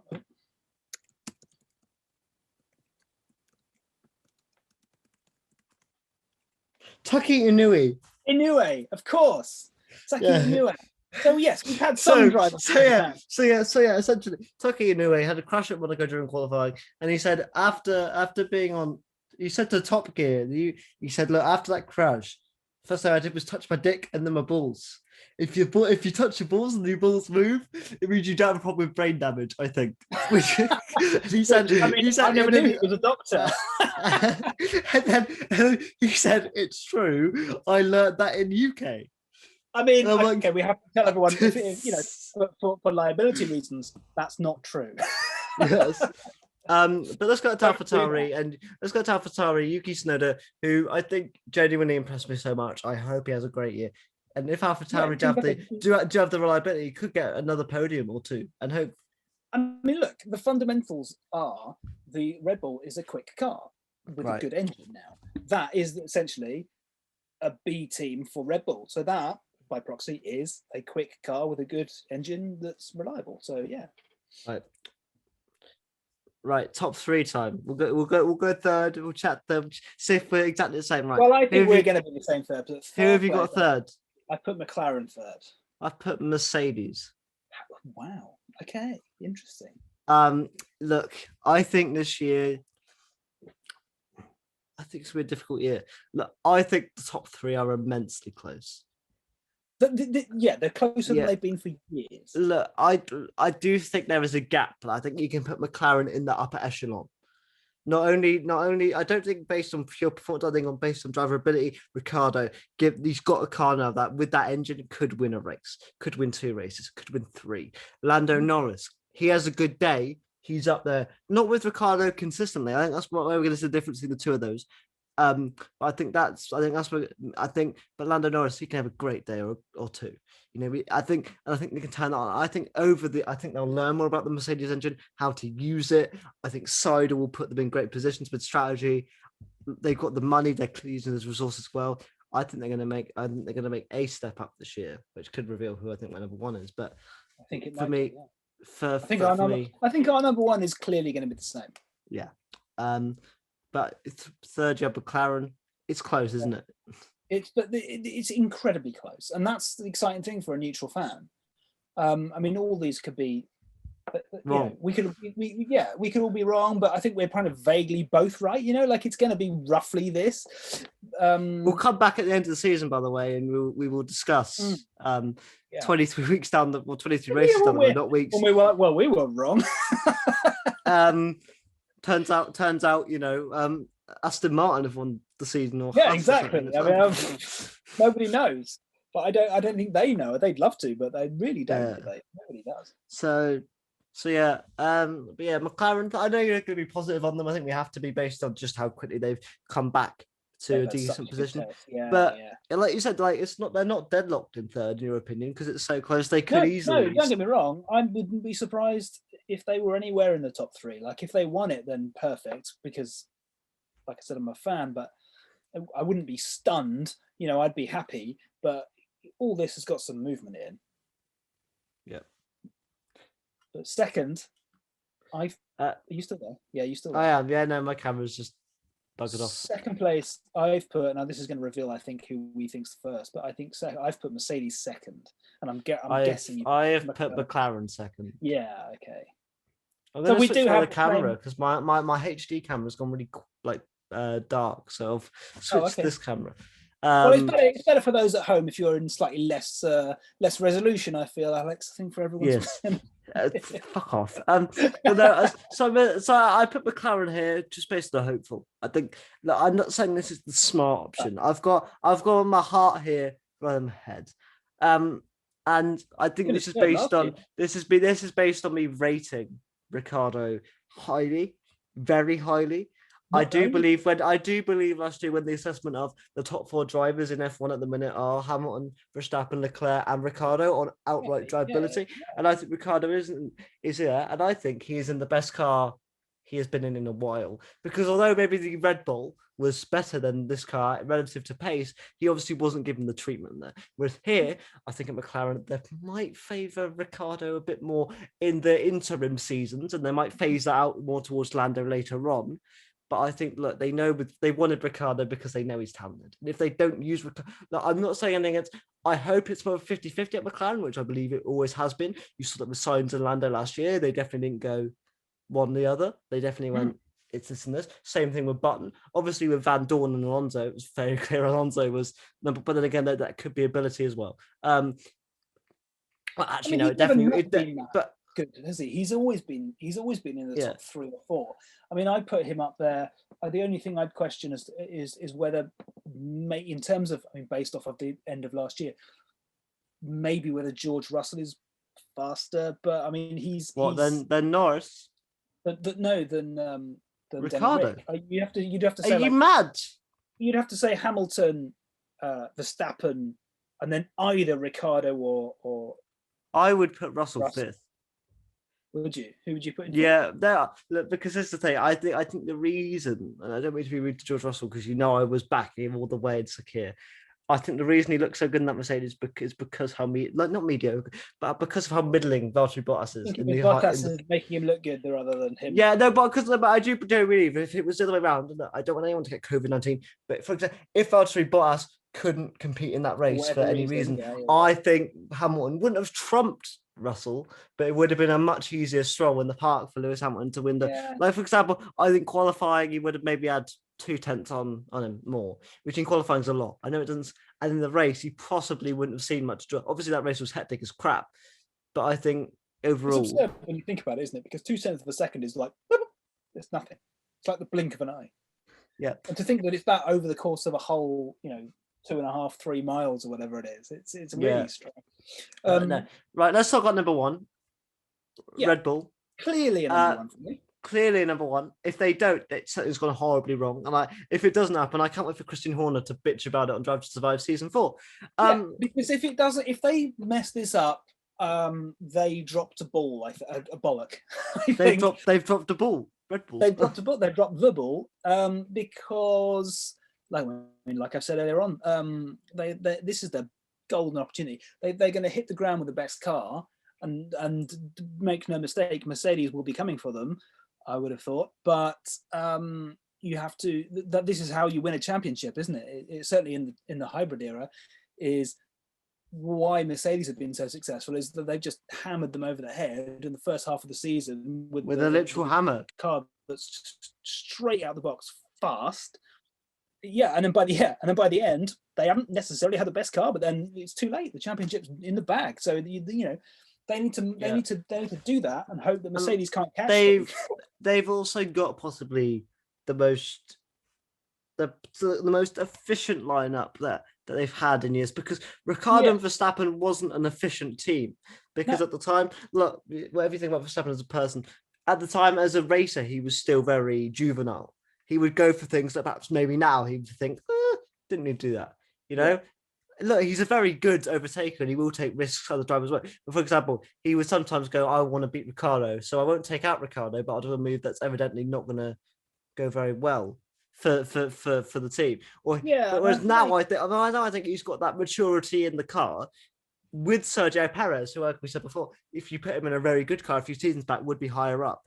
I think they've no longer gone for the rookie approach. I think this is the best combination they've got to win in that Constructors' Championship. Christian Horner, no matter what you think, clearly knows what he's doing with that Red Bull team. He's been there so long that he's essentially glued into that team.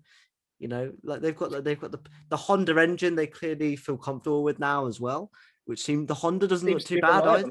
This seems to be reliable. So yeah, and also it's to be said that that Perez is not the same Perez that was first given a drive at McLaren when they were in at the front, because he had, I think, 1 year, and he wasn't what he is now. He's like you say, he's also probably at the peak of his powers, in terms of ability, maturity. So they've got a real sweet spot, and like I've always said, they've also got Adrian Newey, and I know that he's not been he largely the work for this year has been done last year, in that this is a B-spec car. The fundamentals are going to be great, and they're no, as they've proven, no slouches at the development race. So Mercedes will be coming for them, but I think it'll be too little too late if I had to answer.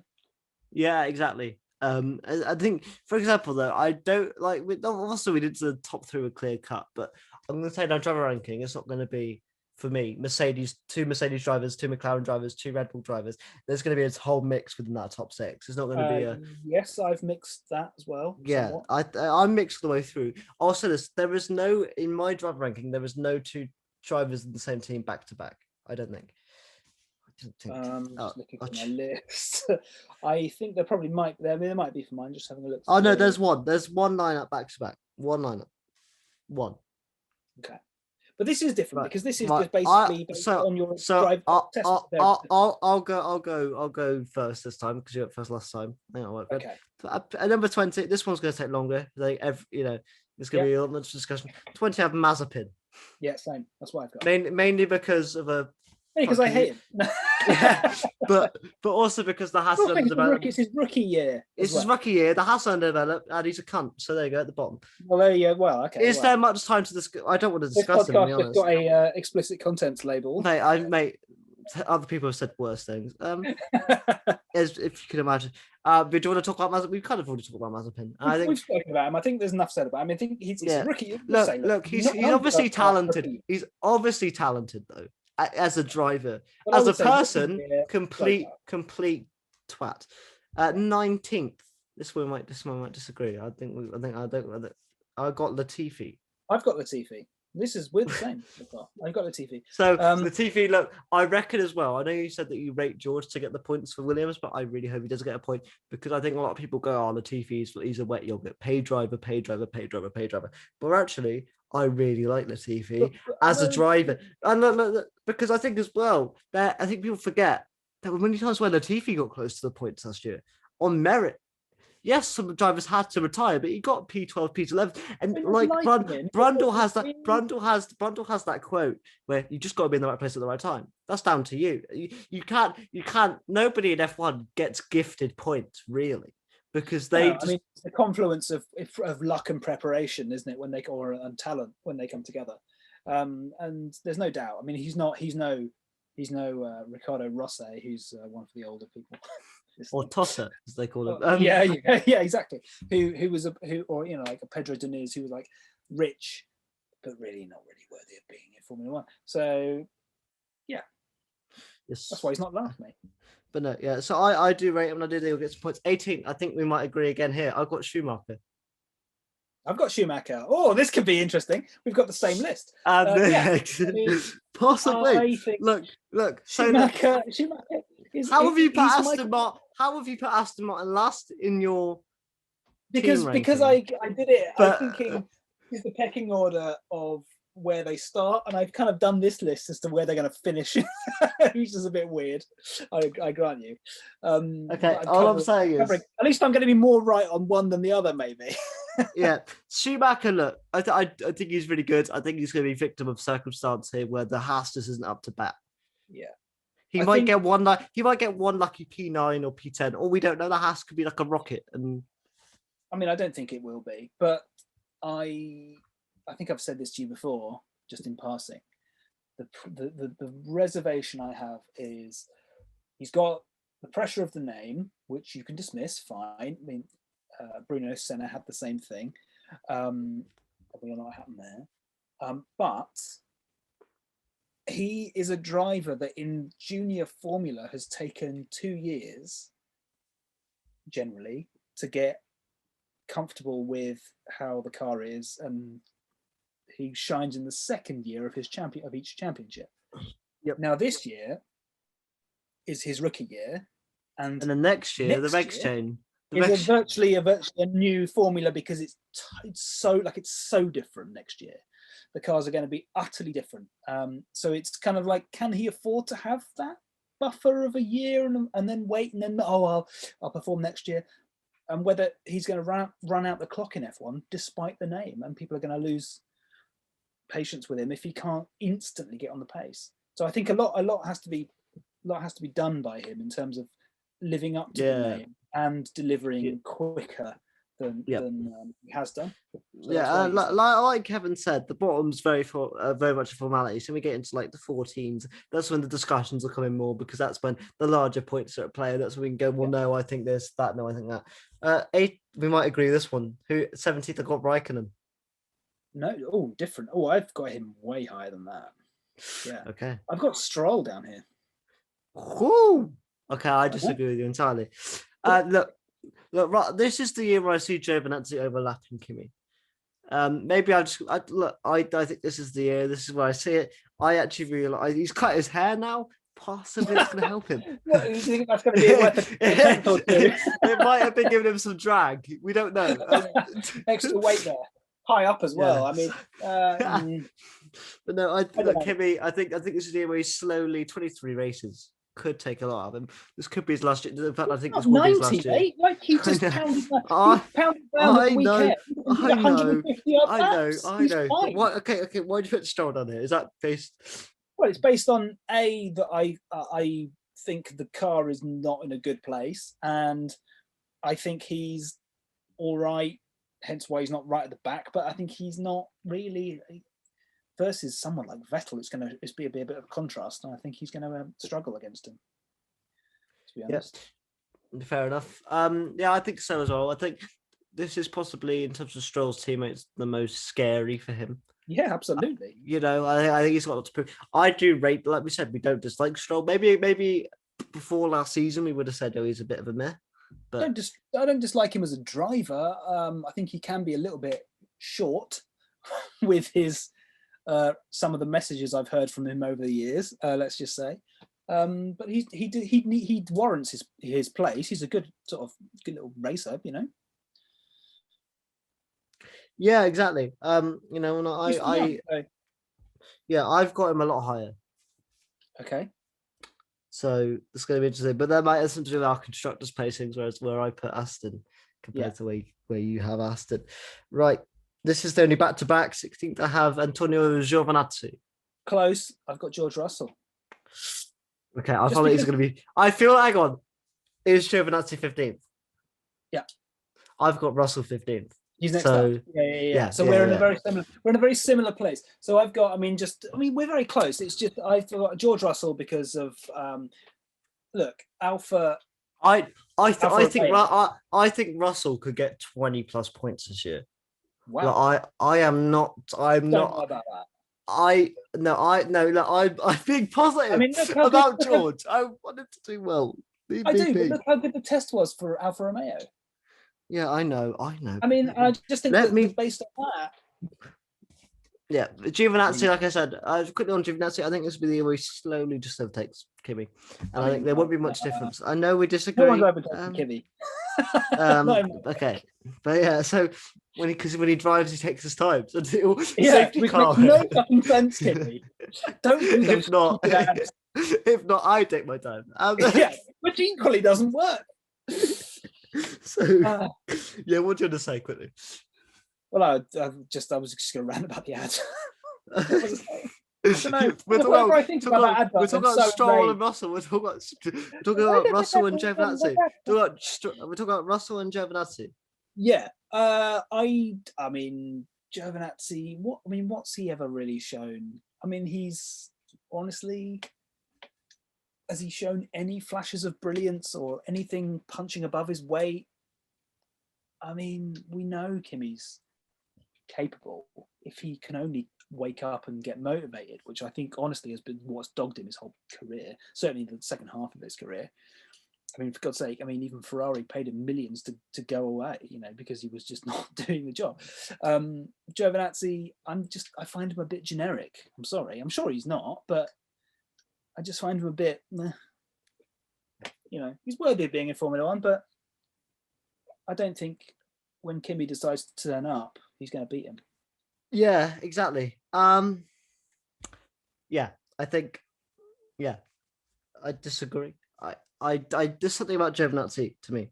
I think there's a reason they're sticking with him, especially when you have Ilott in the wings. I was surprised they kept him. I really was. So yeah, I think there's more to him. Okay, so now we're gonna go 14, and this is where I have Stroll. I see. This is where I've got Vettel. Vettel. I'll say Vettel is not much higher.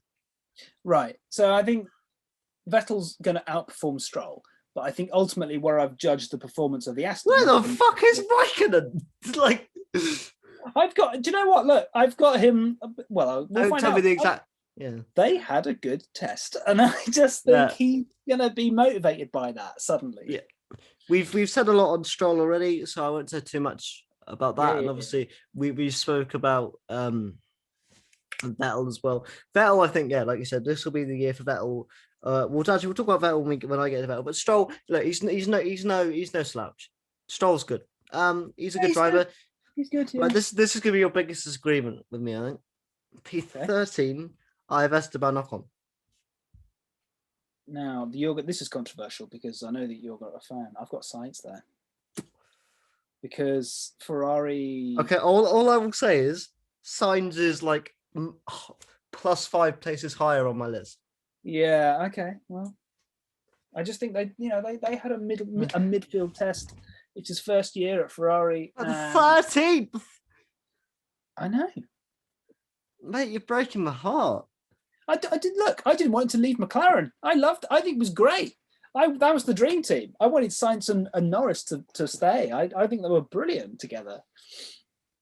And I've got nothing against either of their drivers. They're brilliant. But they didn't have an amazing test by any measure. Nope. Who have you got then?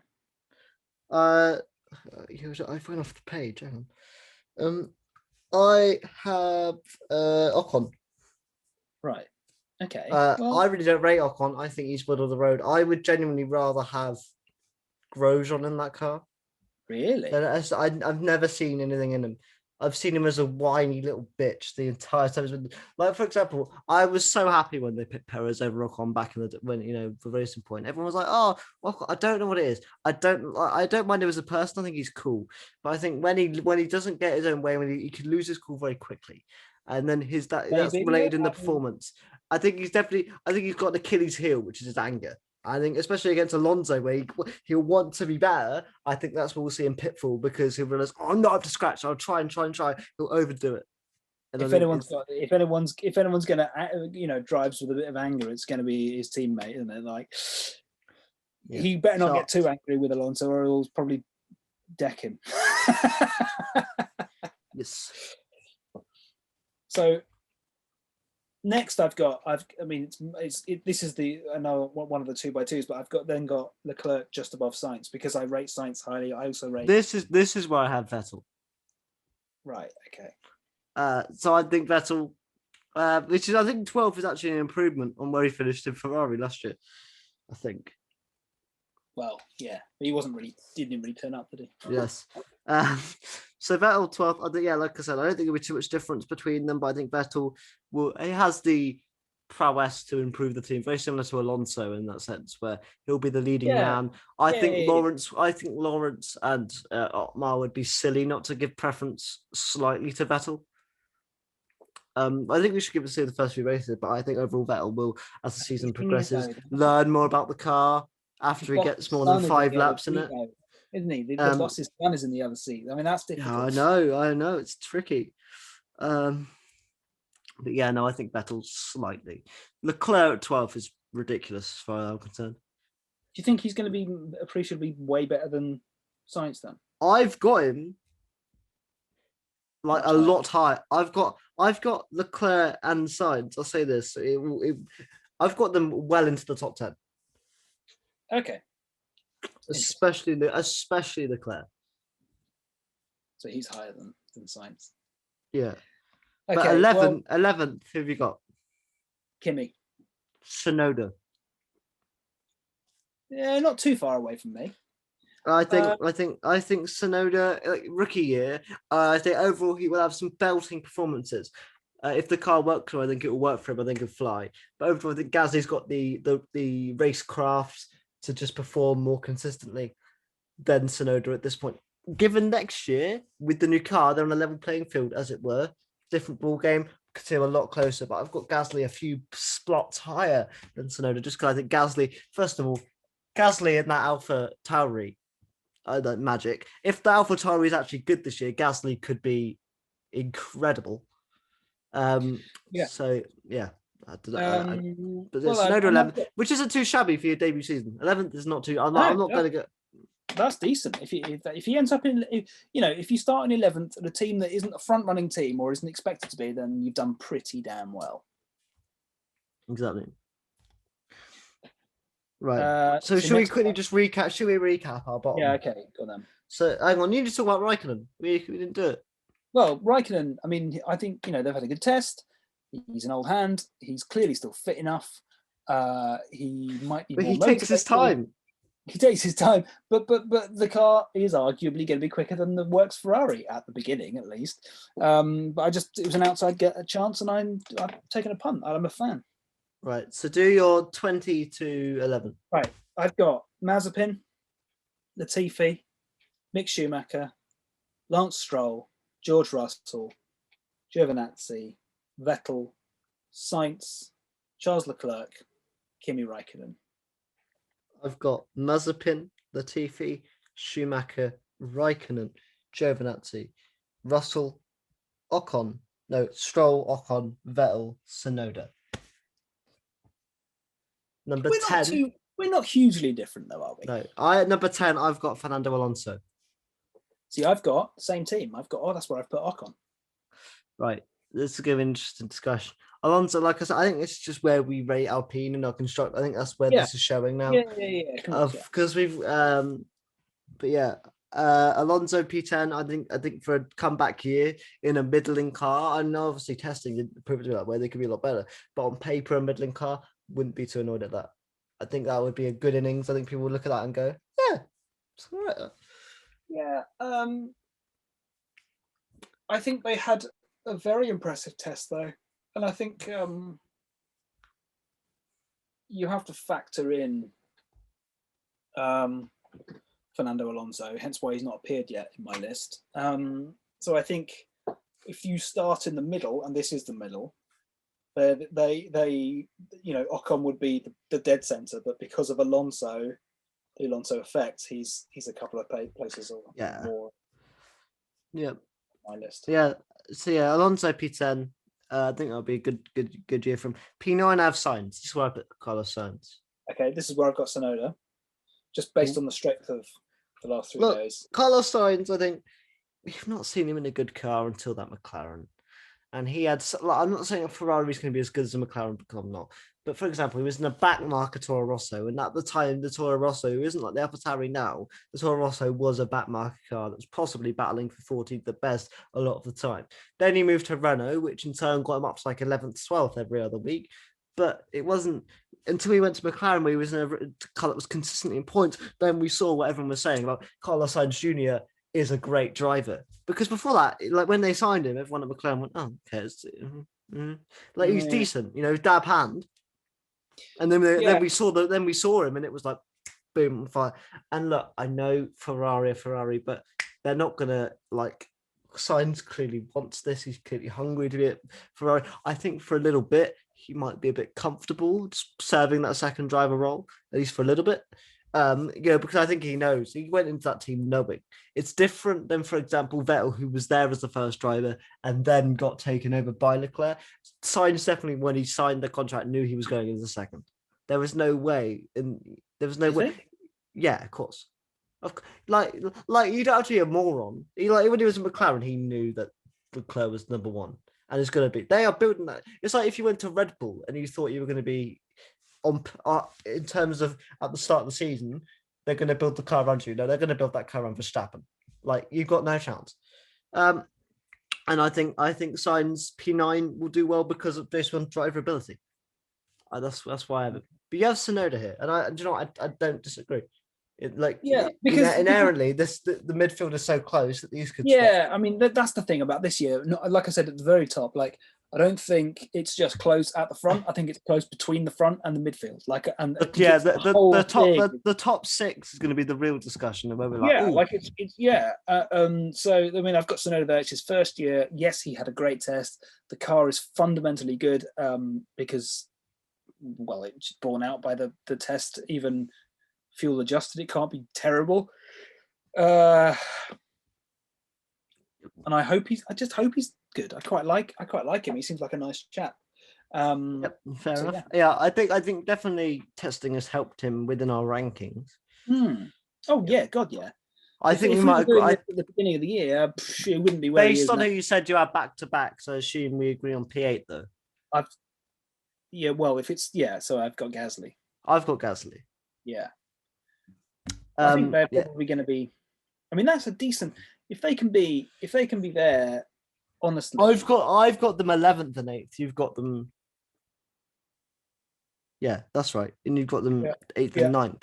Yeah. Right. So I've got them slightly lower, but in the same place in the constructors, which is interesting. Yeah, but like I said, I mean, there's not necessarily. Don't think that I've thought this out in quite a rational, long way. I've literally just taken a seat and gone, right, who do I think, and just written it down, like, because there's no point thinking too much about it. Like it's just a gut. Of course, not. It's just neither of us are going to be right. I mean, to be fair, if I get 3 or 4 in the right place, it'd be very elated. It's just a vague sense, and I think this is just what I'm saying. Like Gasly, though, I do think we'll outperform Sonoda. I think everyone expects him to, especially within the first 5 to 8 races. And that's something against Sonoda. It was like it's the first season. It's not his first season within this car, and Gasly's had 3 to 2.5. And we're an on-form Gasly as well. Yeah, and he just suits this car. The car's quick. Gasly can get 1 or 2 more podiums this year if the car's fooled in the right place. Absolutely. I mean, I'm not saying Sonoda can't do that, but I'm just saying if you had to ask me on paper who I think has the racecraft to do it, I'd go with Pierre Gasly. Yeah, I think you're probably right. Hence why I've put him above as well. Right, this is the biggest. I think this is our biggest gap. I've got Charles Leclerc 7th, and you've got Alonso 7th, right? No, Yes, I have got Alonso 7th. Sorry. Yeah, because I assume our top 6 were going to be the 3 Mercedes, McLaren, Red Bull. Yeah, just which order they come in. But I've got Alonso because it's Alonso, right? And the car's great. Well, it's not great, but the car's decent, and he can take a decent car and make it a good car, make a good result from a decent car, if that makes sense, like better than it should be. And I think that's why I've separated him from Ocon by AlphaTauri. I think he could just muscle the car up to that spot where it quote unquote shouldn't be. Yeah, exactly. And I think with Charles Leclerc, for me, I agree. I'm going to say the same thing to you that you said about Alonso. I think that Charles Leclerc has all of the intent and the power to put his. Yeah, you could. He did it last year in a few cases where. Yeah, outdrives the car. Like, I mean, this is the thing. Like the drivers that pick up a car that isn't meant to be where it is. I mean, all the greats, like Alonso does it, Hamilton can do it. Senna used to be able to outdrive the car. Schumacher certainly. Like yeah, you could well be right. Yep. Right now we are top 6. This is where it gets tricky. We're into the top. Yeah, we're into the danger zone. Well, who have you got at P6? Now this pains me because I love him. It's Lando. I've got Valtteri Bottas. Yeah, but he's driving a Merc. I've got Merck third in the constructors. That's true. Yeah. Yeah, I think Valtteri. I think I've got Bottas. Do you know what? Do you want to do the top six? We'll just say. Should we just say the top six in the order that we've got? Yeah. Let's do the top six. So we'll still reveal it one by one, and we'll chat afterwards. Right. So I've got fifth. I've got Norris. Yeah. Who have you got fifth? I've got Danny Rick fifth. I've got him outscoring Lando, but not by Okay. Then sorry, I've got Perez fifth, Lando fourth, Ricardo third, Hamilton second, and Mr. World Champion Max Verstappen. Yeah, see, that's what I've got. No, you haven't. No, I've okay, but I've got Lando, right? Then Danny Ricciardo. So they're close together, but I've got just nudging it Danny Rick. Then I've got Bottas. Then I've got Perez. Then Hamilton. And then champion Max Verstappen. Right. So actually the interesting thing here is, well, we'll talk about the big elephant, which is new world champion. But also, in terms of the drivers, I've got McLaren a lot higher than you, and I rate Perez a bit lower than you do. Two positions, in fact. Not because of it. That's not what I want, but because like I say, I think Red Bull. I mean, you're going to give arguably the best car to Sergio Perez of 2021. He's probably going to do better than Right, look, I'll get my controversial thing out of the way. Valtteri Bottas at P6. He's just a bit naff. And if that Mercedes is not on track, because you think about last year's Mercedes, for a lot of the season, it was the fastest car, and he was still struggling to beat Verstappen. And if Verstappen and Perez have a better car than that, he's immediately P4 off me. And I reckon Ricciardo and Norris's ability are going to outstap him anyway. Then P5, I'll just give you my cliff notes. You can give me your cliff notes. We can discuss, agree, disagree. P5, I've got Perez, just based on the Red Bull formula of the car very much suits Verstappen. It might not suit Perez as much as he may like. Therefore, there might be a gap in quality there a little bit. P4, I've got Lando Norris. Look, these two together is a hopeful, but I really rate this pairing. I think they're going to elevate each other. I think with the Mercedes engine, the package, Seidel, Zach Brown, the money, all of it, I think they're just going to improve. I think they're going to be the team that start off the furthest back in terms of the top three, but slowly eke their way in the further we go. Yeah. Then third, I got Ricciardo. Look, I would want Ricciardo to be in my dream world. Ricciardo would be number one here, but it's not time just yet. I hope within the new regs within 2022, McLaren the top. I would rather. Look, and it's going to hurt your feelings, Kev, but I'd rather Ricciardo world champion than Lando Norris world champion, because I think Ricciardo's gone to the wheelhouse of always being played a duff card. When he went to Red Bull, possibly the better driver, but because he wasn't, the future was a bit older, they sided with Max. Then he went to Renault, to the McLaren. Not that McLaren would have given him a world championship 2 years ago anyway, but still had a couple years. We just didn't really get him going until the end. And I really want this to be his opportunity. I think third, and I think it'd be elated with third championship. Second, Lewis Hamilton. Look, Lewis Hamilton, possibly the best driver on this grid. Actually, not possibly, most definitely. In terms of all the elements, the best driver on this grid. But I think he needs the best car to do it, especially with Max, who's young, hungry, quick. Look, he will perform at the highest level. This is a car that isn't just maybe built around him. It is built around him because it's the B spec car from last year. So there's no way that Perez is going to be. I mean, Perez has probably got quite a good ability to be adaptive, and who knows how far away from his natural style the car's characteristics naturally are. But I just think it's also Max Verstappen, and no one's under any illusions. People have, since his debut, have been uttering his name in hushed tones in the same sentence as Senna and Schumacher. You know, everyone expects this guy to be a multiple world champion.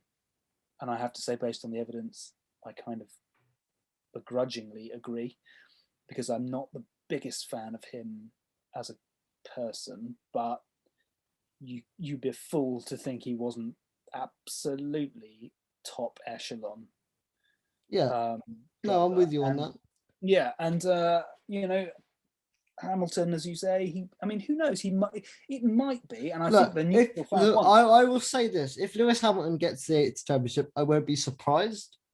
No, I won't be like, oh, what an underdog. I'm not writing Lewis off here. Like, I'm saying this will be the season where they are legitimately each race back and forth, taking points yeah, of each other, this chipping is away. the best chance they've had. Yeah, You know, absolutely. They should and be. They should be. I don't understand this. I know I'm more of a Max fan than you are because I know you're very much like, oh, he doesn't seem like the best of dudes, which he doesn't.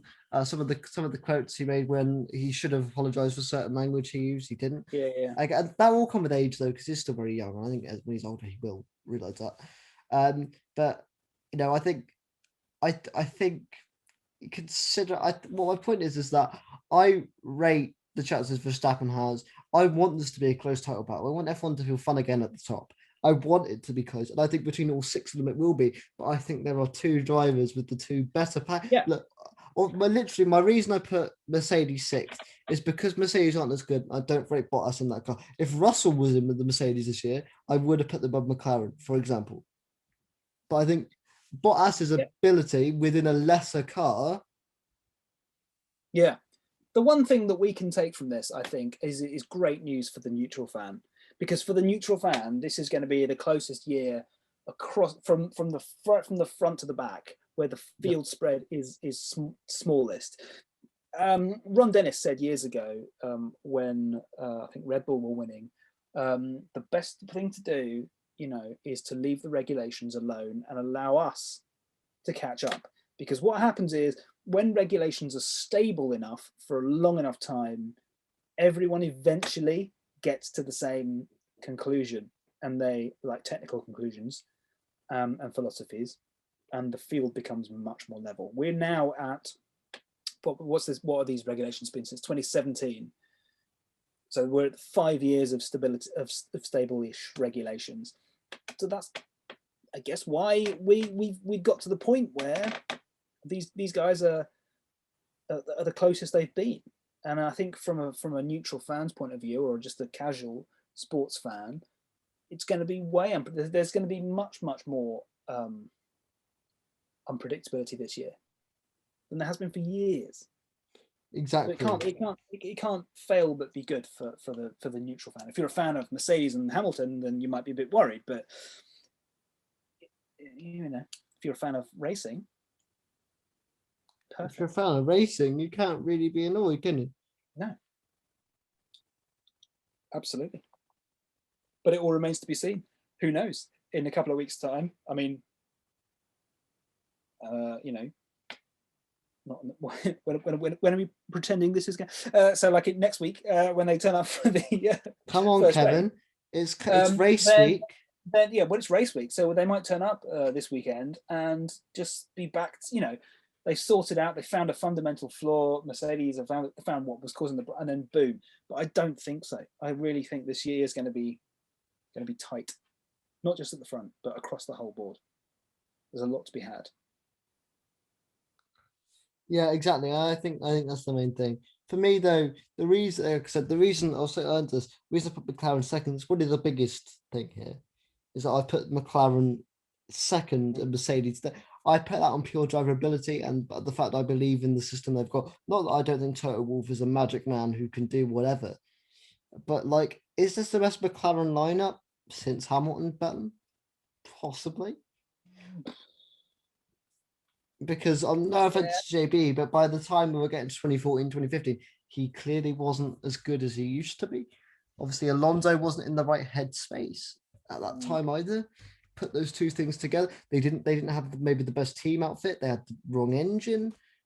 Is this the strongest they've been? I think it's not just the driver lineup. I think a lot of things have come right at McLaren, being the work they've put in, the driver lineup, the engine, the funds, the culture of the team, the fact that there are lots of new sponsors coming on board.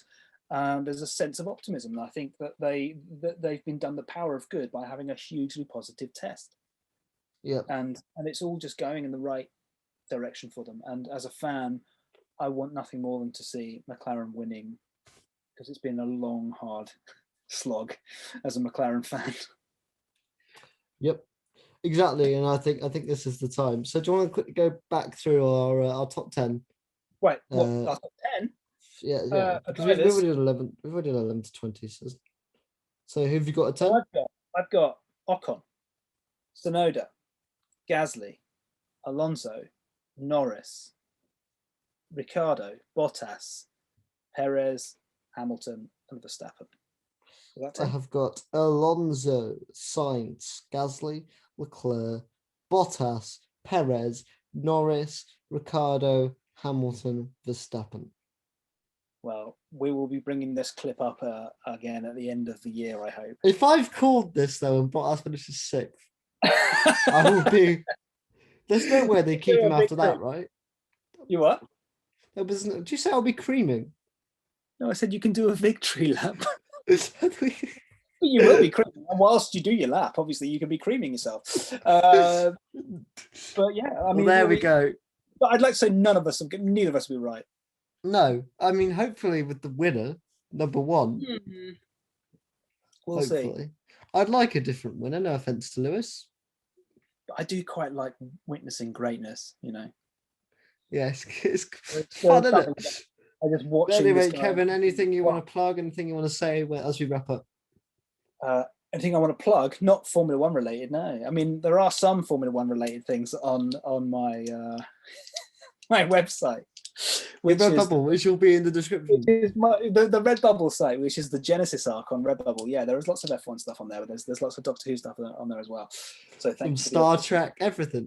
Thank you for the opportunity for a little plug. Yeah. People that listen to the podcast anyway. Some people just listen anyway, no matter what it's about. Some people just because it's 2 hours of crap. So some people just enjoy randomly listening to a bunch of rubbish. Say crap. I say valuable insight.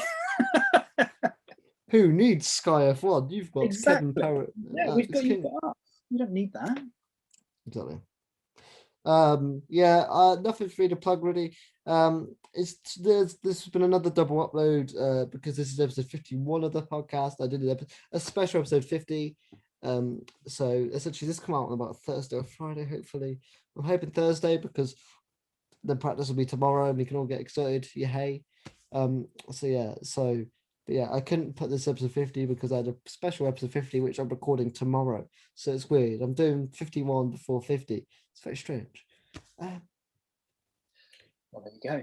Who knows? That's what happens when you live your life. So I can't tell you what's coming next. So I don't know what the next episode is. It's all a bit jumbled.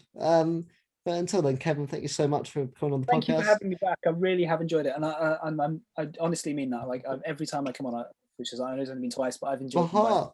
Baha, I've never said I mean it. Thank you so much.